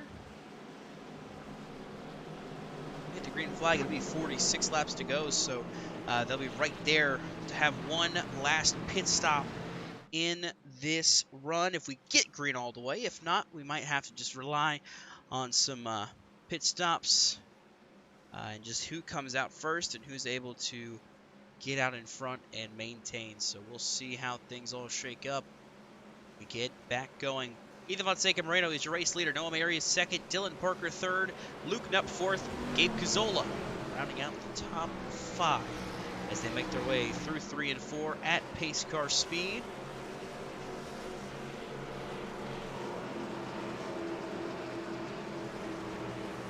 And that pace car will make that hard left turn for the safety of pit road. Field in the hands of Ethan Fonseca Moreno. The green flag awaits. 46 laps to go in the Darren Roy 200. Who takes home the checkered flag? Green flag back in the air.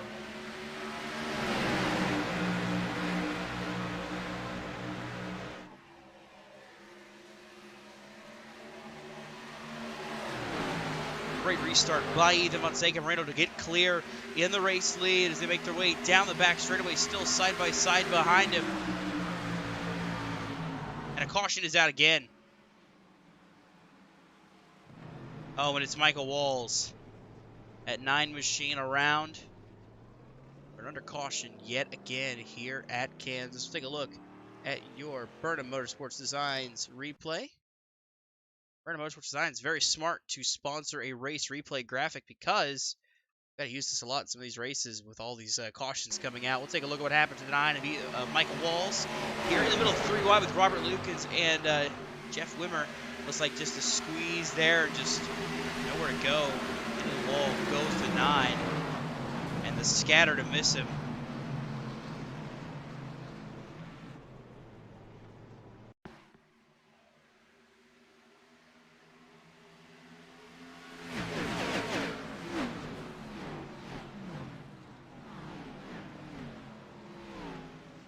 Look from this angle here. This ought to be a really good angle to see it all happen. Down the back straightaway, you see him go 3 wide right there. And just right there, you'll see the 9 pound the outside wall. The scatter that comes with it to try and not hit him. Oh, Darren Roy got in the back of Casey Hatch, it looked like, trying to miss it as well.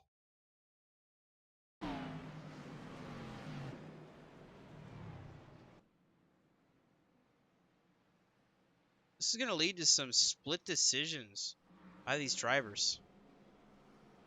Some more drivers, of course, coming out pit road this time for some damage repair or possibly more. Jonathan Parker, one of the drivers on pit road as well. It'll be interesting. Not fully on the window to where you can pit and make it to the end, but could be close with some cautions.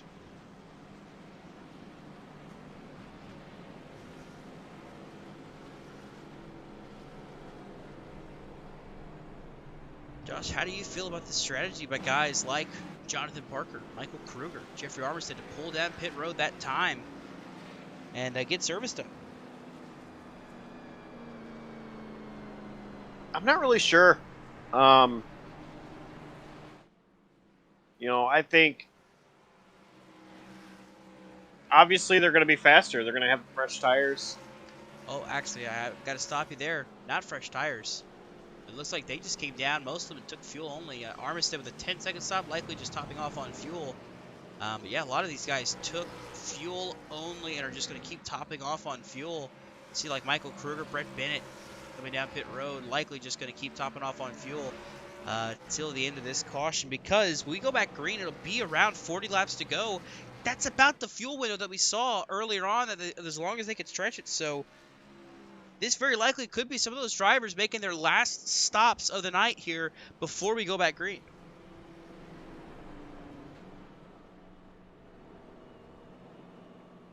So I like this if it goes green. Rest of the way.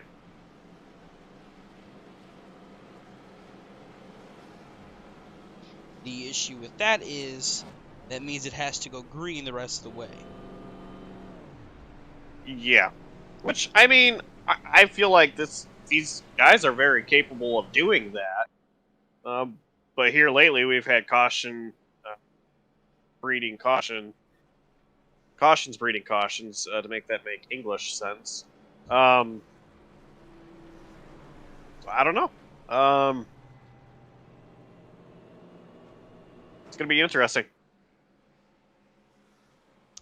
Yeah, it should shake out to be a fun finish here with all of this strategy being played out. But the pace car lights are off. It will be 41 laps to go when we go back green.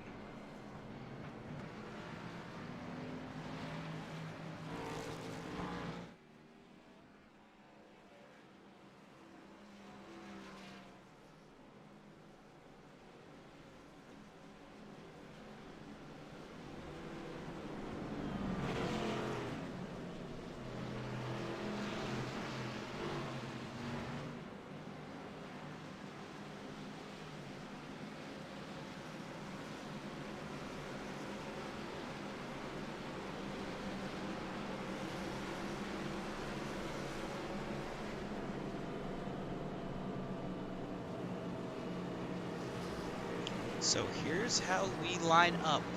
Coming to 41 laps to go here in the Darren Roy 200. Ethan Fonseca Moreno, Dylan Parker, Noah Mary, Gabe Cazzola, Luke Knupp is your top 5. Storm Patterson, Doug Denise, Michael Thorpe Jr. Back there behind them is Jeff Weimer and Austin J. McGill. That rounds out your top 10. Pace car dives to the safety of pit road, maybe for the last time tonight, possibly could be out for some more action. Moreno leads the field to the Geico restart zone. The green flag is displayed, back underway here at Kansas.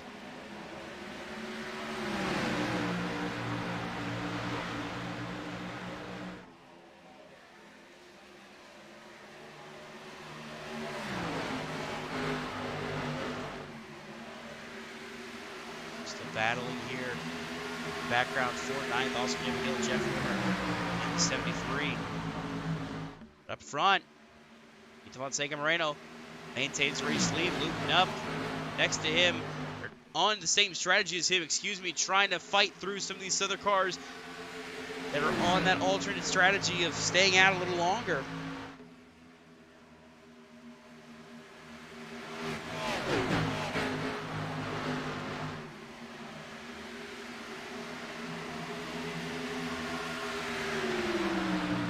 Luke Knupp struggling on the bottom a little bit.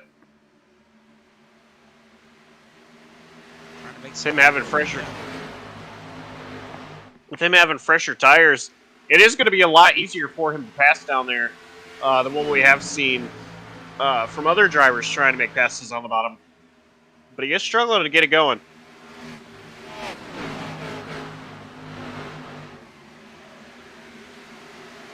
He's able to get by Noah Mary for third.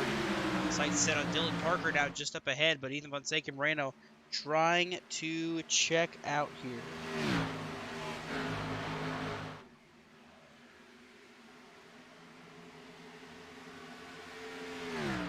Out to about a second lead now for Ethan Fonseca Moreno. Back here, Brett Bennett. 3 wide right here.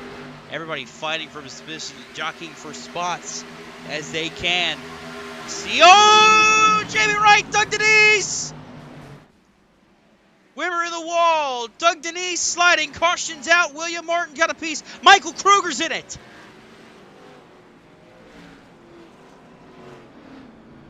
Kept trying to get to Doug Denise, but he kept slipping through.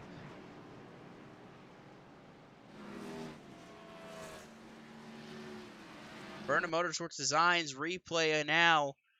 That all started Jamie Wright trying to get by the 40 of Doug Denise. Just contact there. Sends him around, Wimmer into the wall. Then right there, Kruger might have gotten tagged.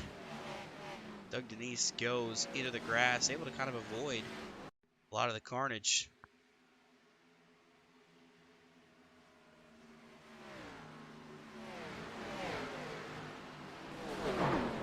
See everybody coming through here. What a job by Oscar Enriquez. Having everything unfold ahead of him and avoiding it all. Right, saw Brett Bennett make the miss as well, but he wound up in the wall right here.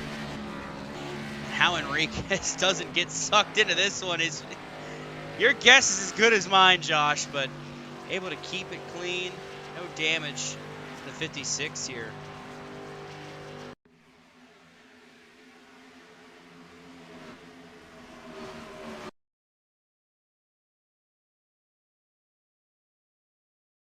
Right here, you'll see Kruger try to save it. He hits Ethan Yan in the 72. Sent him around for a ride. I believe Zachary Wareham got some damage as well. But hey, that's another caution, and that's going to help those guys that pit the last go round. Extra fuel to save for those guys out back. Extra caution laps help them save a little bit longer.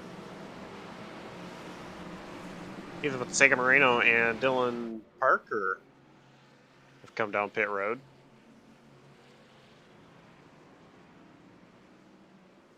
Noah Mayuri and Gabe Cazzola as well.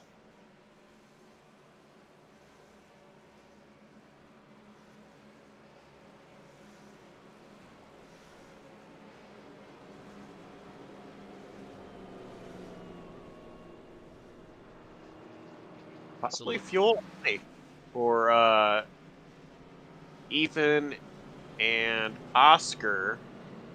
Whereas I'm going to guess 4 tires for Parker, Noah Mayuri, and Gabe Cazzola.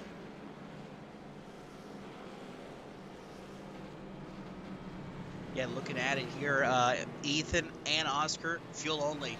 Dylan Parker, Noah Mayuri, Gabe Cazzola, Robert Lukens, Ethan Yan, fresh tires and damage repair for those drivers there.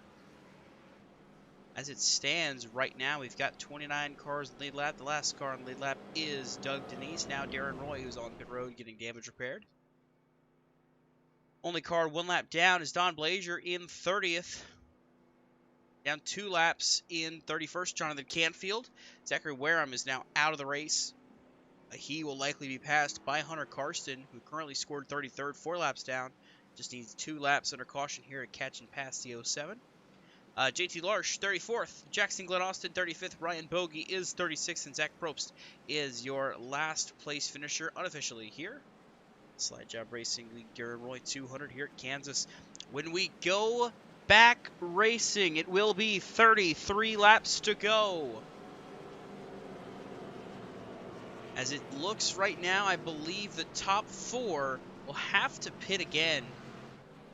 With those, the way it is, 6th place of Ricky Hudgens as well. Brent Bennett in 5th, scored 5th, will be 6th actually, excuse me. The way he's running ahead of the 12, who will be ahead of him by the restart. Hard to explain.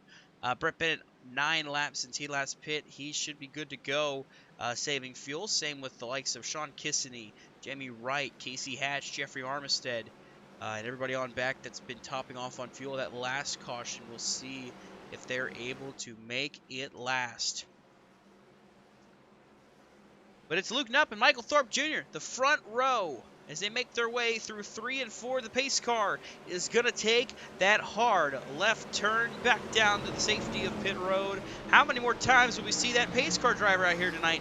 Leave your guesses in the chat now. Luke Knupp, the control car, heading towards the Geico restart zone. The green flag is going to fly. 33 laps to go at Kansas.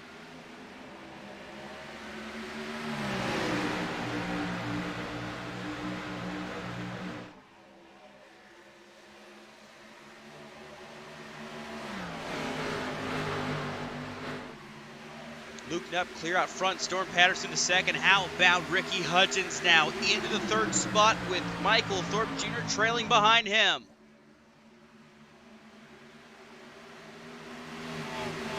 And back here, the Madhouse heading down the front straightaway. Oh, they are 4 wide. 4 wide, and that's not going to work! Casey Hatch into Pacheco, all around Scarborough. Enriquez is in it, Mayuri, Michael Walls. They're piling up, and the caution flag will fly. Jeff Wimmer's involved. Robert Lukens, Michael Kruger got a piece of it. And just like that, we're under caution yet again. And a lot of those guys that pit and took tires, that benefit is all but gone now. Involved in an accident on the front straightaway. And entry to turn 1. A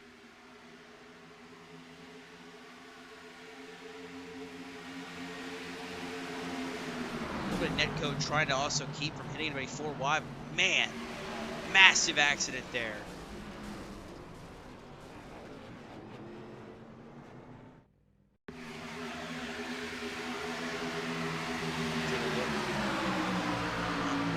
Chopper here in a second. This is the best view of it. Dylan Parker got hit there. So much carnage, everybody. Ash just trying to give room to the bottom, and this Scarborough was right there already. Nowhere for him to go. Big hit. Parker gets hit by Kruger.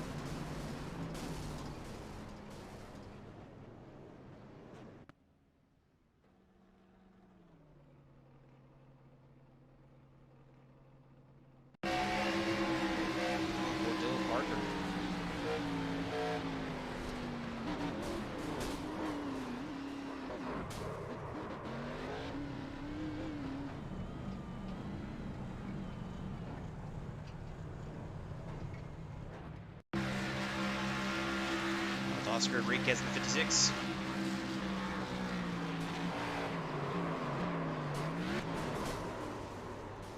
Like he just got hit from behind. And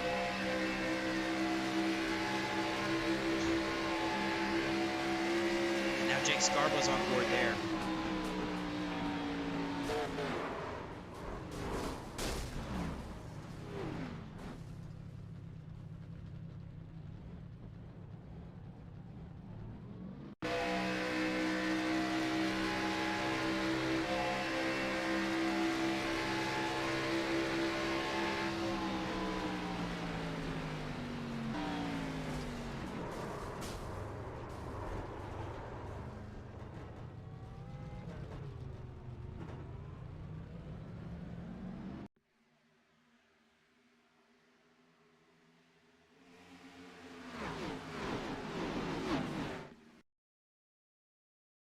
Right here, you'll just see all the chaos. Everybody that piled in.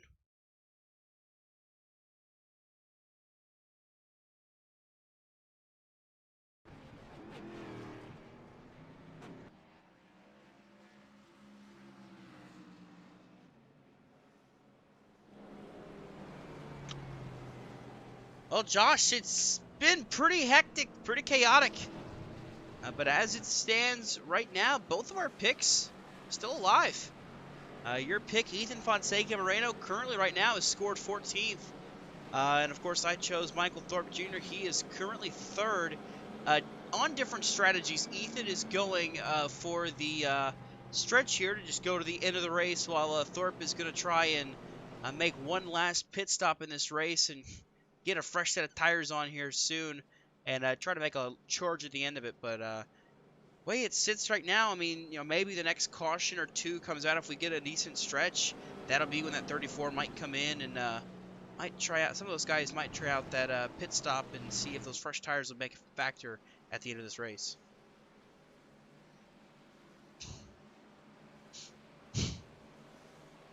Yeah, I'm not really sure what strategy is best one in this situation. I think if this is gonna go in favor of Luke Knupp, kind of have to run green a few laps. Get those guys that have come down pit road, their tires a little bit worn out. Get a caution.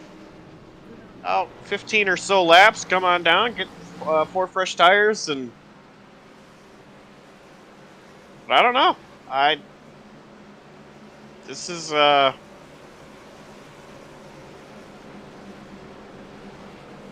one has me kind of lost right now on what a strategy to do is. Yeah, it's gonna really shake down to just what we see these drivers pull off here with these strategies. Of course, mentioned Knupp, Patterson, Thorpe, McGill, the top 4 right now on the same strategy. Been out there for 32 laps. We'll see when they decide to come down pit road again. So they're going to have to make another strategy down pit road. Pace car dives off. Luke Knupp, the control car on the inside line, heading to the Geico restart zone yet again. The green flag is going to fly. Back racing here at Kansas. And you see Parker fanning out to the bottom. Jonathan Parker going to try to go for the race lead here if he can. He's side by side with McGill and Thorpe. That is for third.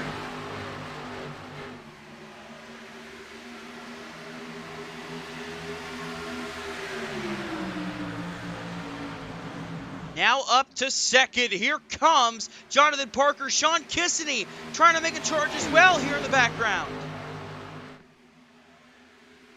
It's at least 2 restarts in a row. Jonathan Parker immediately went down to the apron and gained a ton of positions. I noticed it on the last restart as well. Great job by that 48. Yeah, great job to get to second now. Going to be able to put pressure on Luke Knupp. Brett Bennett battling with Jamie right there to the inside. Jared Wilson on his back bumper. This is for 6th. 76 on the same strategy trying to get up there, but Sean Kissany as well, trying to make some moves back up to the front of this field.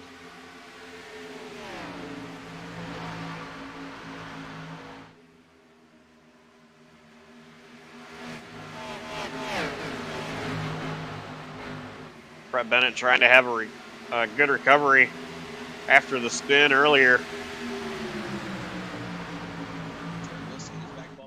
Gabe Gazzola. Of course, Gazzola was the reason that 76 went around earlier. Jared Wilson going to try to get to the bottom of the 76 car to get into this top 5 position. He's to his inside. See Moreno as well in the background. Gazzola as well going to force his way to the inside of Bennett. Wilson's going to clear for 6th for now. Gazzola to the inside of the 83.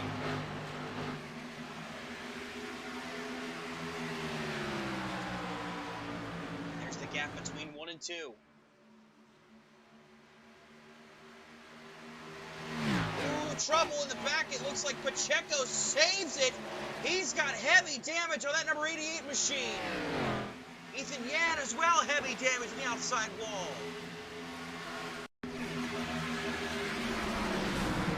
Oh man, so they were slowing up. I think Armistead had an issue.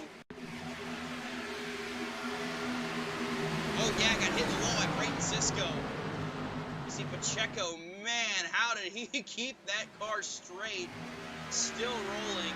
We stay green.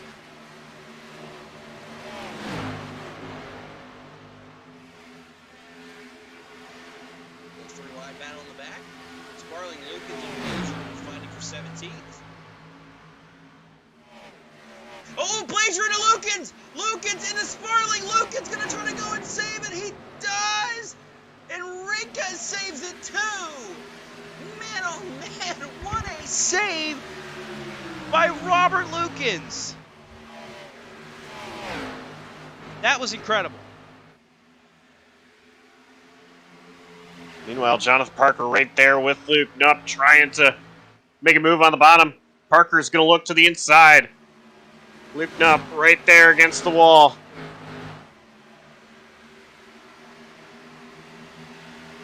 Right now, Luke Knupp stronger on the outside.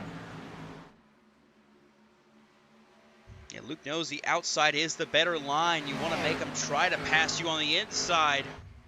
It's a lot harder to pass on the inside than it is on the outside, and you're kind of seeing that with Parker. Fresher tires than Luke Knupp. Just can't quite get there and get by this 5 machine. He's still right there with him.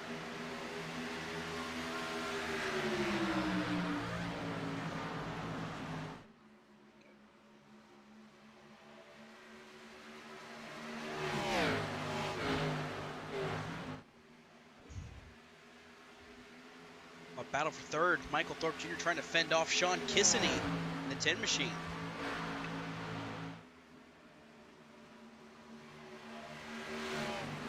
Kissany is right there.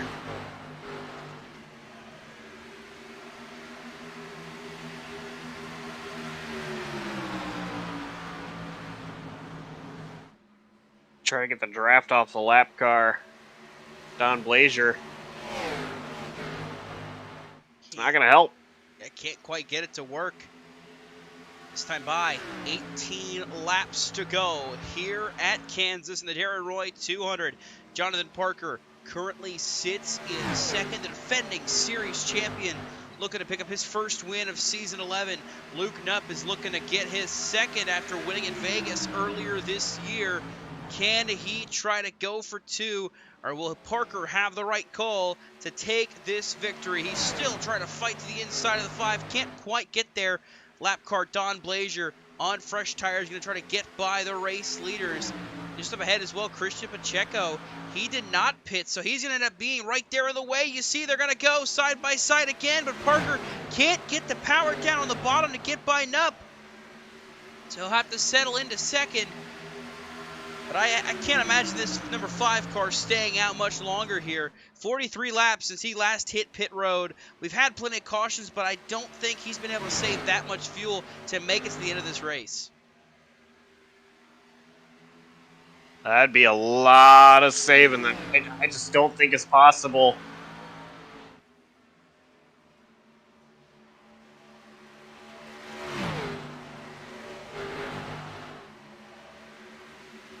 Noticing a slow car out back. Michael Walls through the grass.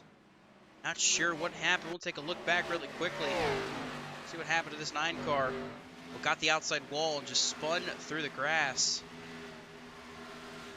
Able to keep it straight. Meanwhile, Sean Kissany having issues as well. Dropping back all the way now to 7th. Make it 8th. He had issues.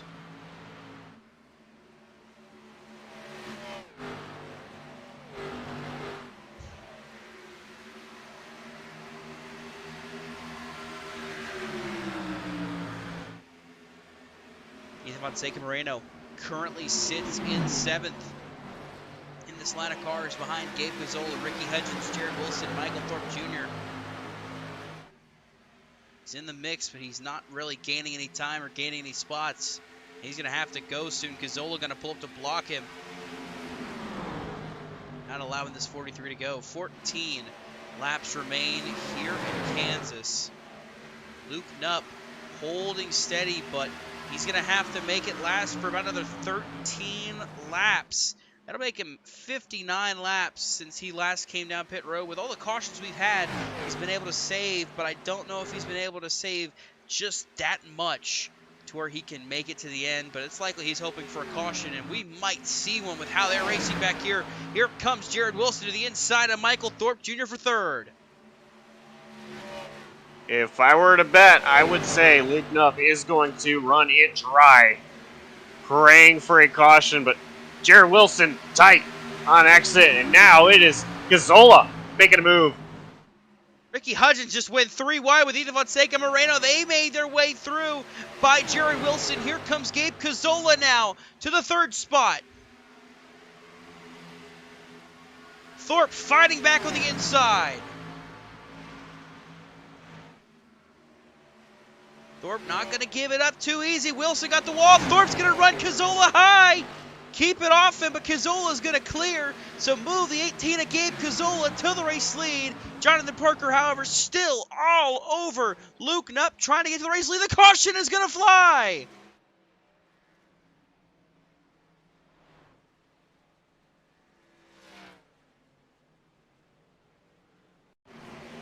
Look back and see. I don't think it would have been this 73 of Jeff Wimmer. Off on the 8, we're going to look and see. Was it Christian Pacheco, maybe? Answer to that is no.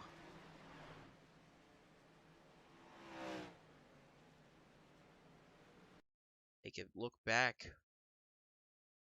With this replay, the ability to look back and see maybe what happened to cause the yellow lights to come on the pace car.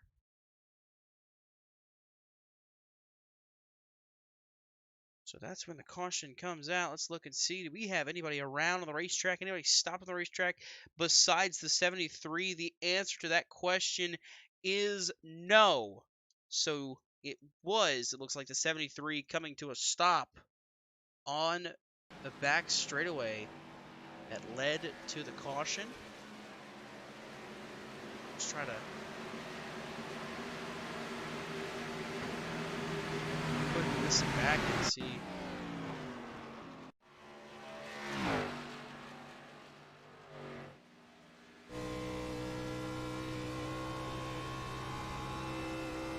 Just listen to see if we might be here. Yeah. Oh man.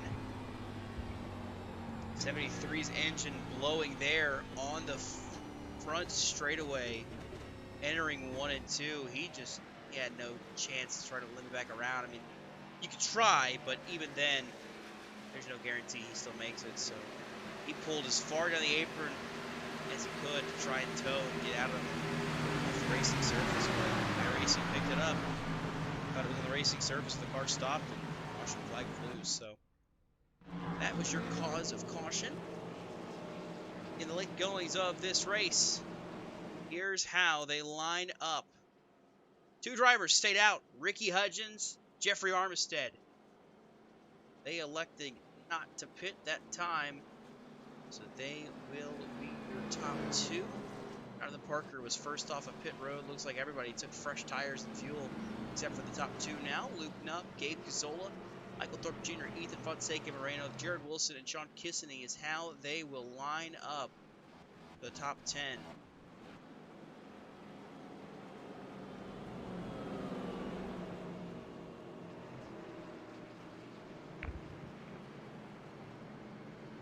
Actually, Jeffrey Armistead is bringing it down pit road.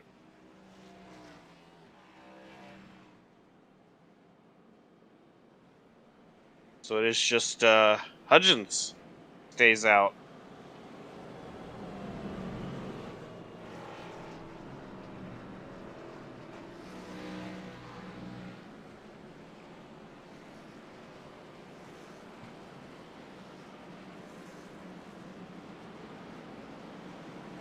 So Hudgens stays out.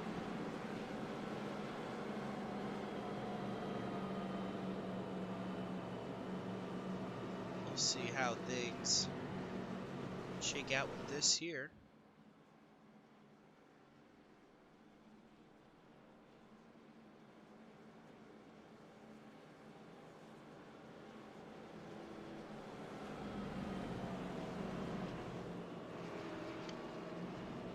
So that right there, the 45, Storm Patterson.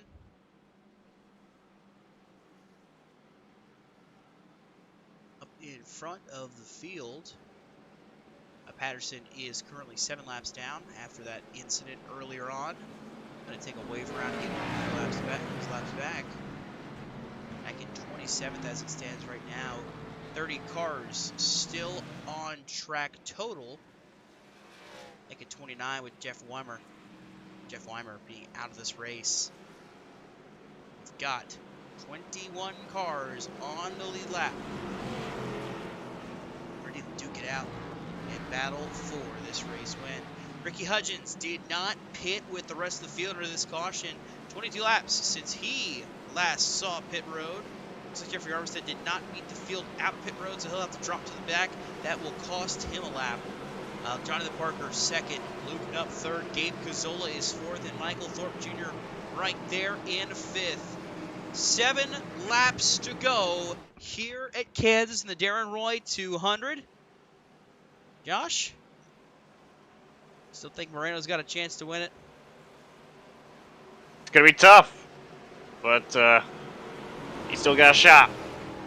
We'll have to see. We'll find out in 7 laps. Pace car's in. Ricky Hudgens, the control car, heading to the Geico restart zone. We will see a green flag fly. 7 more here at Kansas.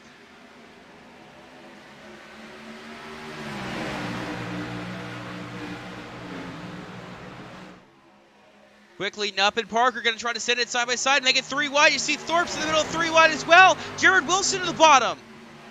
Hudgens drops back, he's in the wall. Cazzola gets turned, around they go. Cazzola spinning, they're wrecking in the back.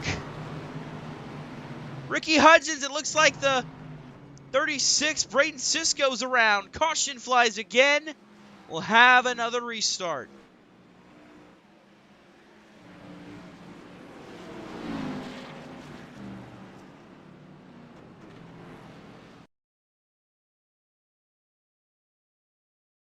All that started with the older tires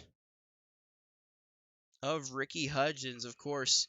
No fault of his own. Old tires, they're not going to really grip as much as you want them to. He gets sent 3 wide. Right here, the rest of the field getting run. He gets in the wall. Cazzola just nowhere to go. Gets turned. And Brayton Sisko gets hit by Hudgens. Same with Jamie Wright.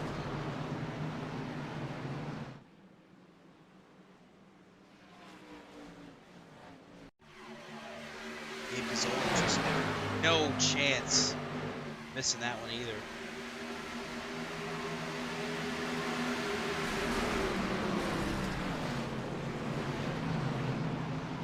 Looked like Brett Bennett might have got a piece of that accident as well. We'll look back at the 76.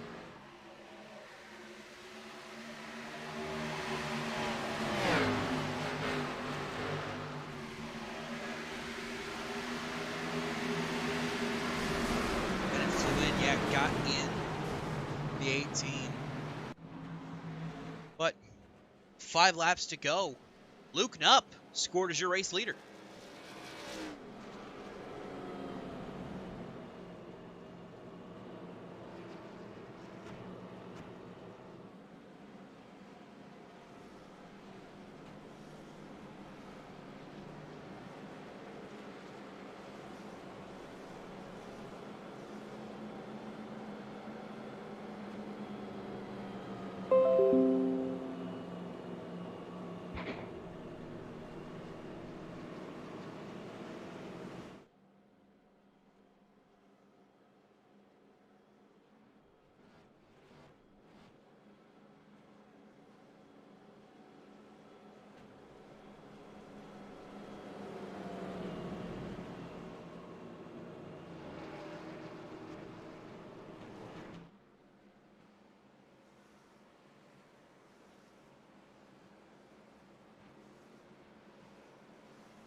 So let's re-rack them, restack them, and see how things will shake out here.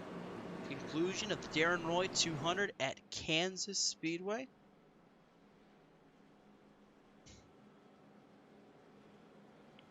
Your top 5 as it runs right now: Luke Knupp, Jonathan Parker, Jared Wilson, Michael Thorpe Jr., Austin J. McGill.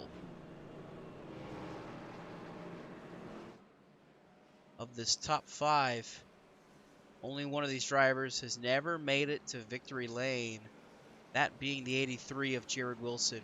Luke Knupp's got 2 career wins, including a win earlier this season at Las Vegas. Jonathan Parker, of course, your defending series champion. He's got 3 career wins. Michael Thorpe Jr. currently scored in that 4th position. Of course, that nail-biting victory over Noah Mayuri back in season number 9. And Austin J. McGill.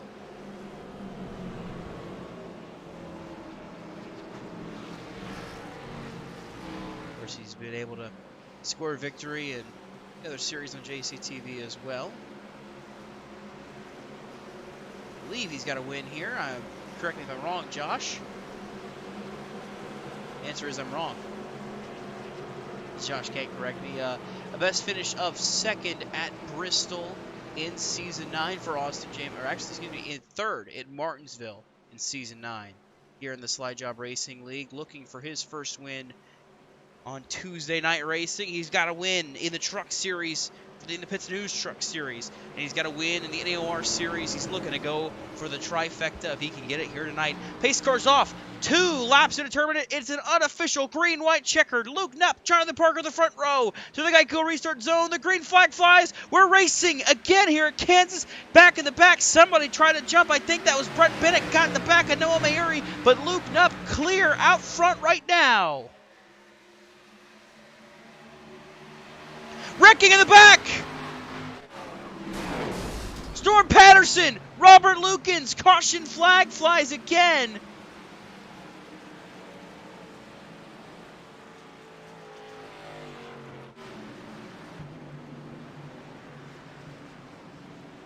And now we'll have overtime.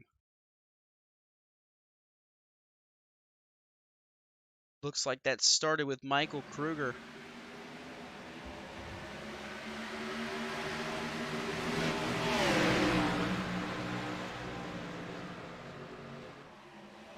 Oh, Dylan Parker got on the apron.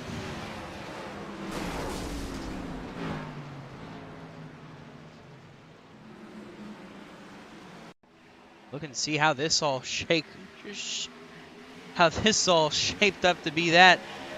He gets down to the apron. Hudgens doesn't give him room, so he just slides back up into the 12th car. Hits Michael Kruger, Storm Patterson, Robert Lukens gets involved, and you just see the chaos that happens. You know, talking about NASCAR, it feels very reminiscent of what we saw in the Xfinity Series in 2020 this racetrack with Justin Allgaier.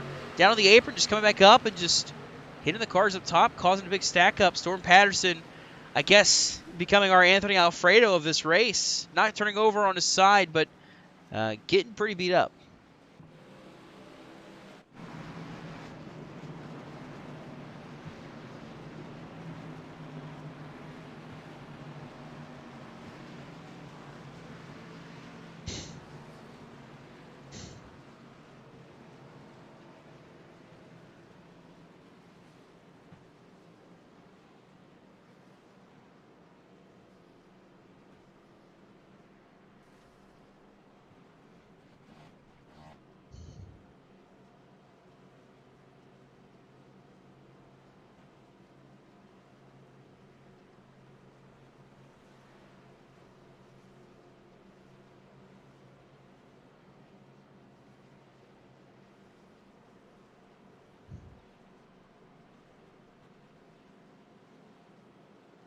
Folks at home can't see what Josh just said, but all I can say to that is, I agree, Josh.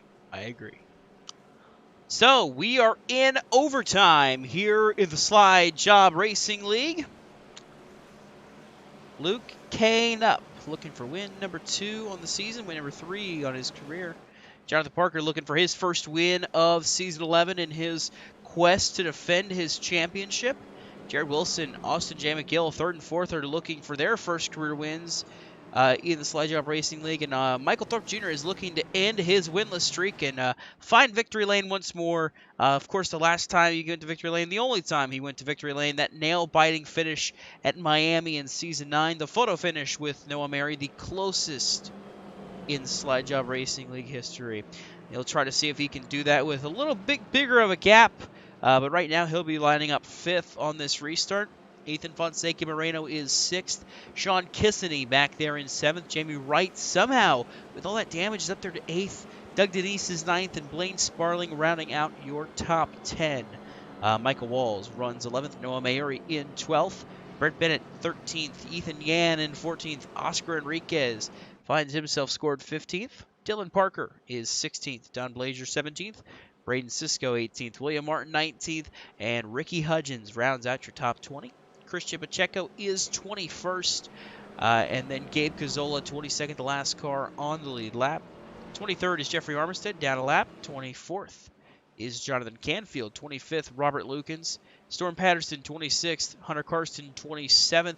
Jake Scarborough is 28th. Michael Kruger, 29th. And Jeff Wimmer is in 30th. Pretty much out of this race with the engine blowing up. So he will unofficially be scored 30th. Darren Roy, 31st, out of this race. Casey Hatch, 32nd, out of this race as well. Zachary Wareham, JT Larsh, Jackson Glenn Austin, Ryan Bogey, and Zach Probst all out of tonight's event. And that is your look through the field. All 37 drivers they're gone through. We've got 22 on the lead lap. If we do get another caution, only one car, 1 lap down. That is Jeffrey Armistead, so he will get the free pass if he is not involved. Luke Knupp, Jonathan Parker, side by side yet again here as they make their way down the back straightaway.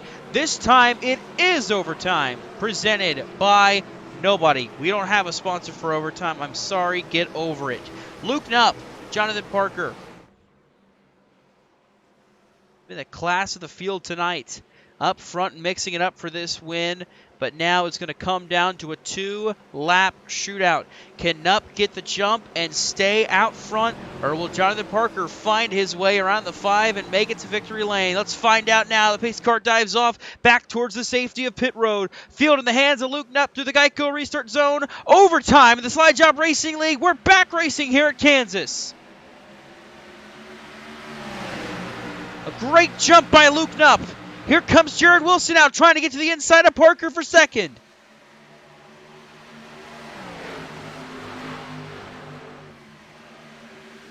Wilson can't clear. He's going to have to settle for battling for second. Now trying to send it into the inside. Here comes Parker as well. Luke Knupp leading. Can they make it to the white flag? Wilson slots into second. They make it one more time around here at Kansas. Wilson looking underneath Wilson. Yeah, Wilson Parker side by side for second. That's exactly what Luke Knupp wants to see. Oh my God, that's hard to speak. He had a breakthrough last season at Dover to get his first career victory. Picking up the win, and the Luke Knupp is GOAT 200 or whatever he called it this year at Vegas. He's going to pick up the first. He's going to be the first driver to score consecutive victories here this season. Luke Knupp wins the Darren Roy 200 at Kansas.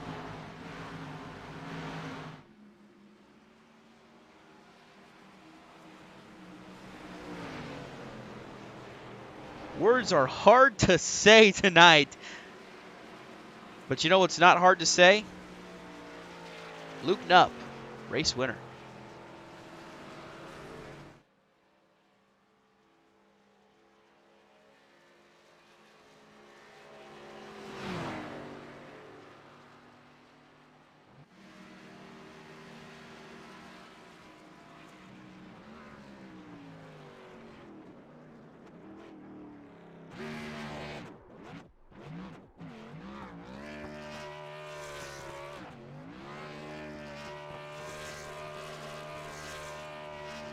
So Luke Knupp will burn it down here.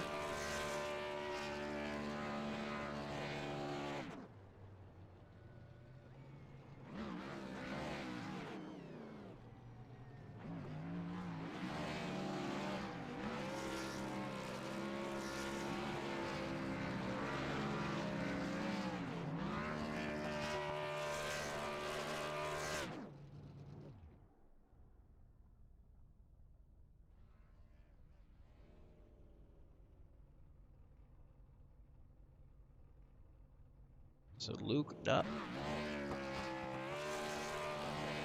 victorious here at Kansas in the Darren Roy 200. I guess if anybody names a race another driver's name, Luke Knupp decides he wants to be the one to win the race.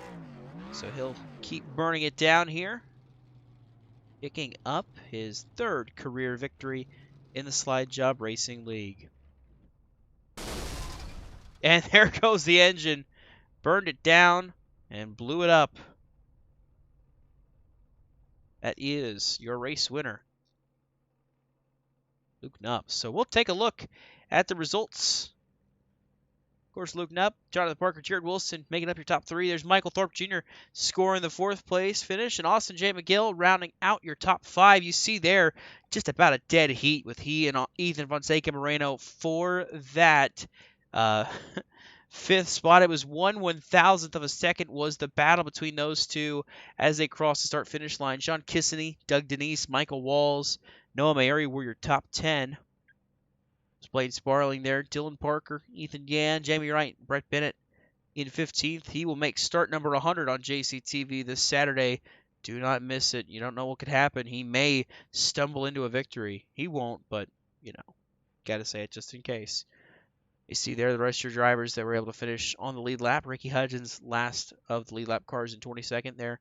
And the rest of the drivers throughout the field. Jeff Weimer, of course, unable to finish this race in 30th place. And there are your DNFs from tonight's event.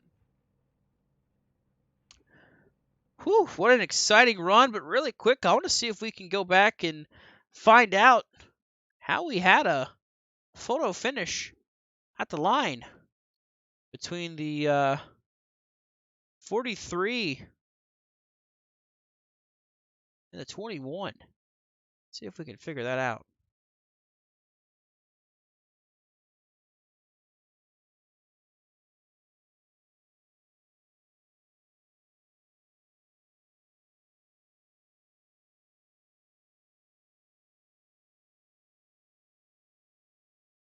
Let's try that again.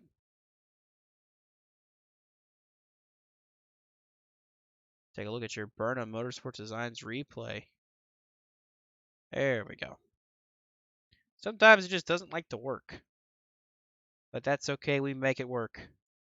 This was the white flag. This was the last lap of the race. Battling Michael Thorpe Jr. there on the outside. Austin J. McGill just up ahead.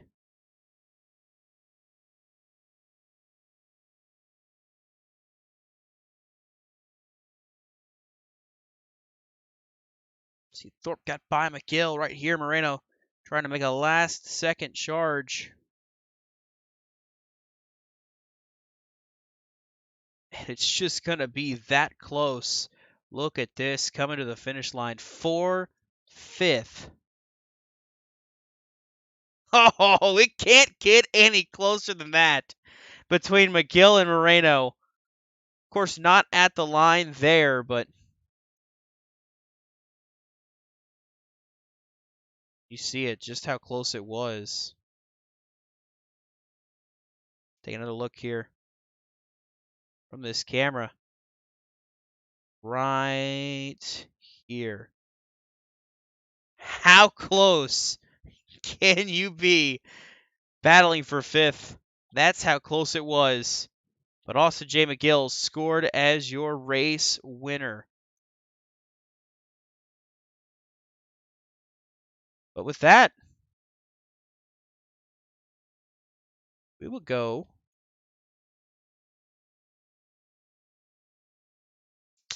to our 3rd place finisher here in tonight's event. Let's see if we can get a hold of Jared Wilson.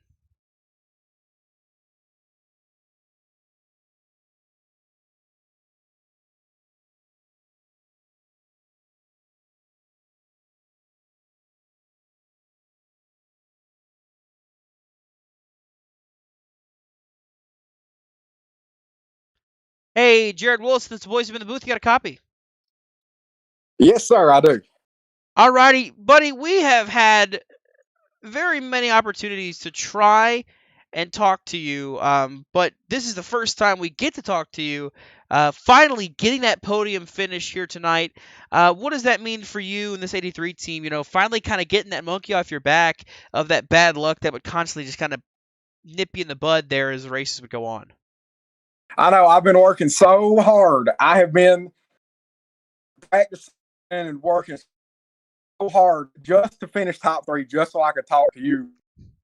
That's what I was thinking the entire time on those restarts. I was like, I've got to finish 3rd so I can talk to these guys, because I mean that's what I was running for. But yeah, we had a really, really good night. I've been putting a lot of work in, trying to understand how these cars work, and I think it's finally paying off for me.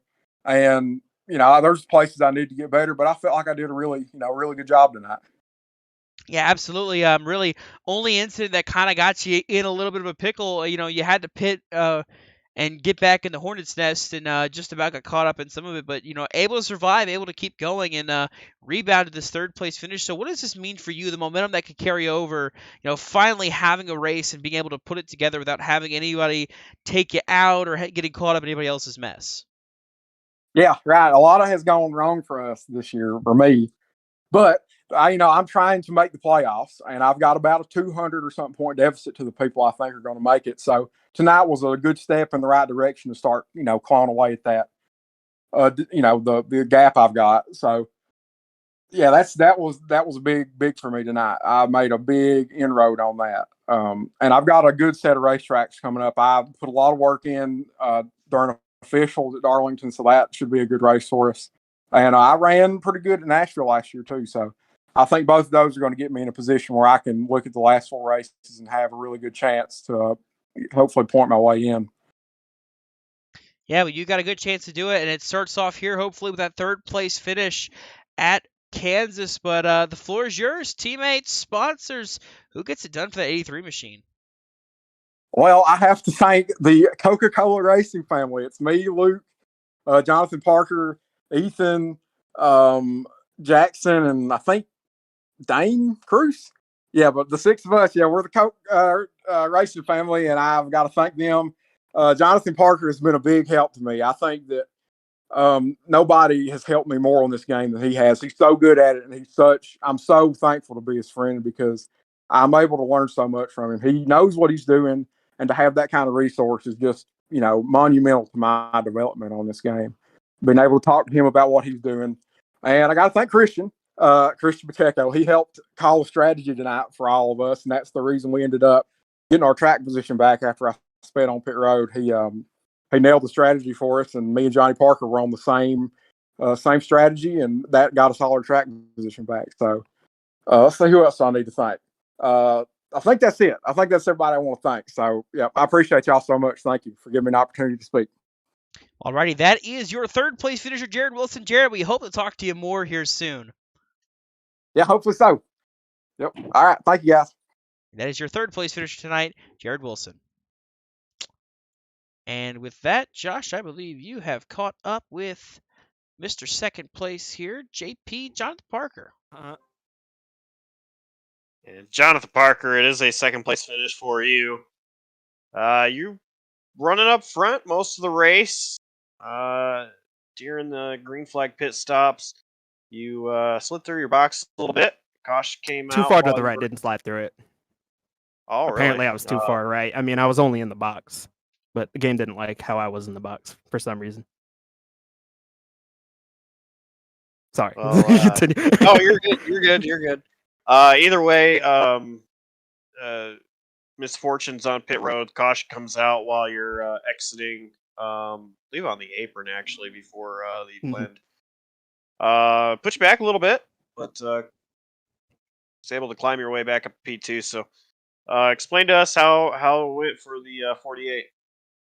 Yeah, just about everything didn't go my way. I didn't think I was too far to the right. I mean, I've literally never had that happen before, but it is what it is. I battled back from it a couple times, and I'm more just pissed off that, I mean, I don't know if y'all know, Luke Nupp was not making it until that lap 122 caution. That, I mean, I don't know. I mean, I don't know what the caution was for. You guys could tell me. I don't know if someone was fucking wrecking for last, but shit's ridiculous. And I beat him off pit road, which ended up being a curse because someone who doesn't have tires decides to stay out, pull a Cole Witt from the 2016 Xfinity Championship, just stay out, completely affect the race.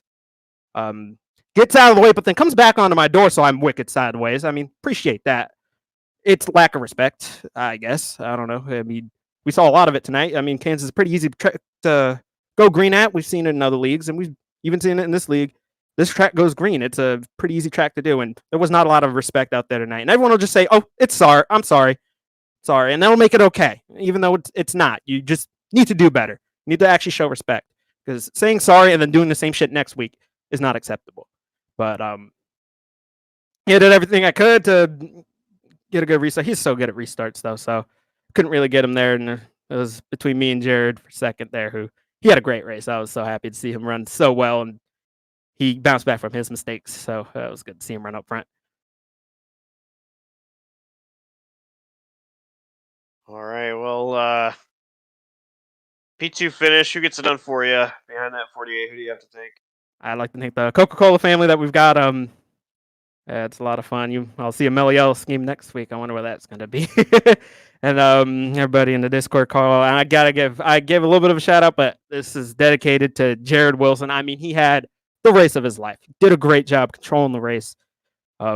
Even he had misfortune, bounced right back from it, and it was no fluke him being up there. He did a great job, earned that P3 finish, and he battled me for P2 there. He almost had it there. Did a really good job. Loved seeing him run up front. Congratulations to Luke. He did a good job. I don't want to discount what he did, because this is not one of his better tracks. He's still able to win. He's a points leader for a reason, and he's going to be tough. All right, P2 finish for Jonathan Parker. Thank you.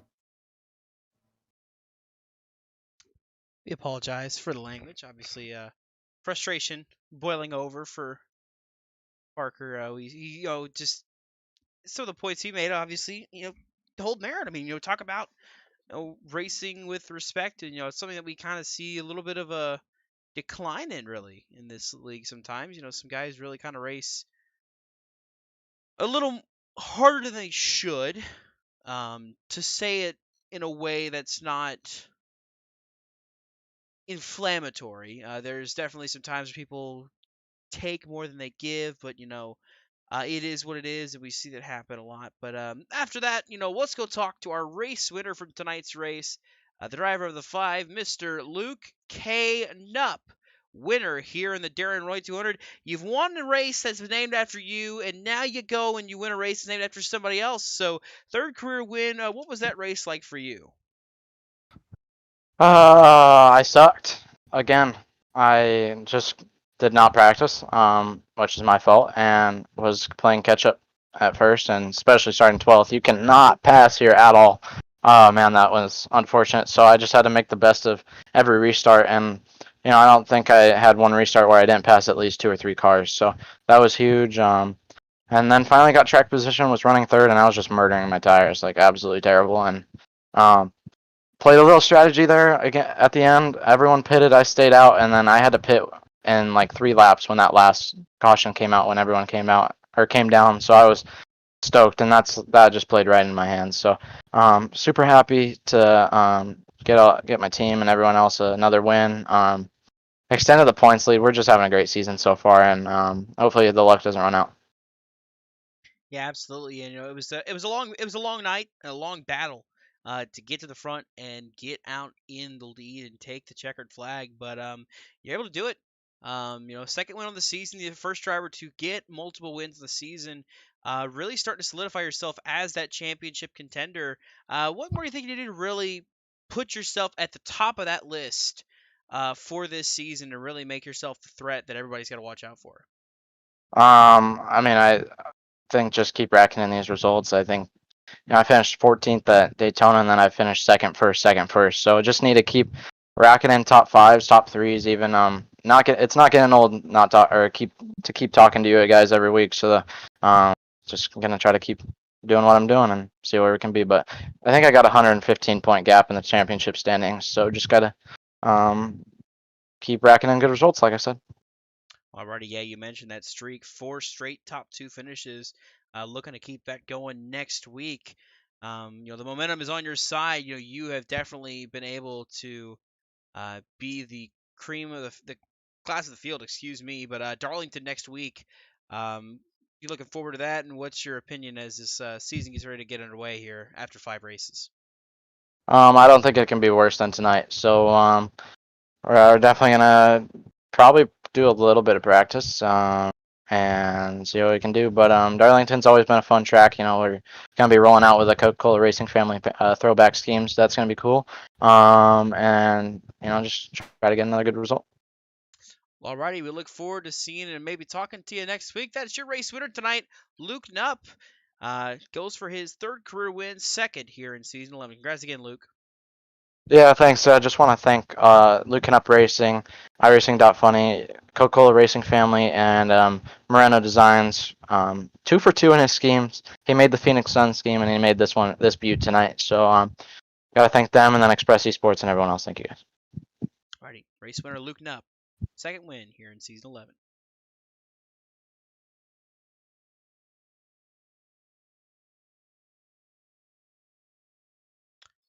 And so with that, that concludes another race here in the Slide Job Racing. We mentioned Darlington is next week. That awaits the drivers here tonight. Dylan Parker, of course, the winner of that race last season. Looking to see if he can go back-to-back there. But Josh, what are your thoughts at the conclusion of that race? You know, like Luke said, it was very hard to pass. We definitely saw that.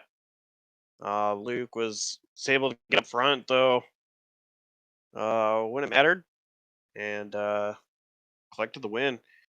Congrats to Luke Knupp on another win this season, and it's looking like a really good season for Luke to compete for a championship. But this race, it had a lot of up and downs for some drivers. It was not at all what I expected. Yeah, it definitely was a lot more hectic and chaotic than expected coming into this race. But at the end of the day, race is over. Luke Knupp takes home the checkered flag in this one for his 2nd win here in season 11.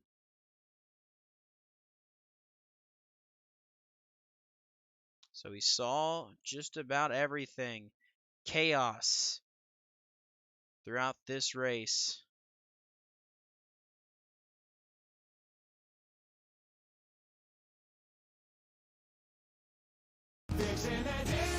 But at the end of the day, Luke Knupp brings home the checkered flag, 2nd win of season 11.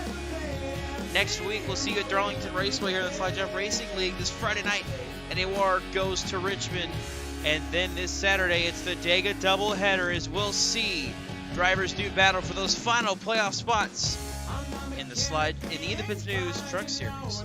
A lot of hectic chaos coming up this week, so tune in. You don't want to miss any of it. Thank you for tuning in as always. Thank you to Nikki D for Wiberblade. Available on all streaming platforms now. So, listen to those.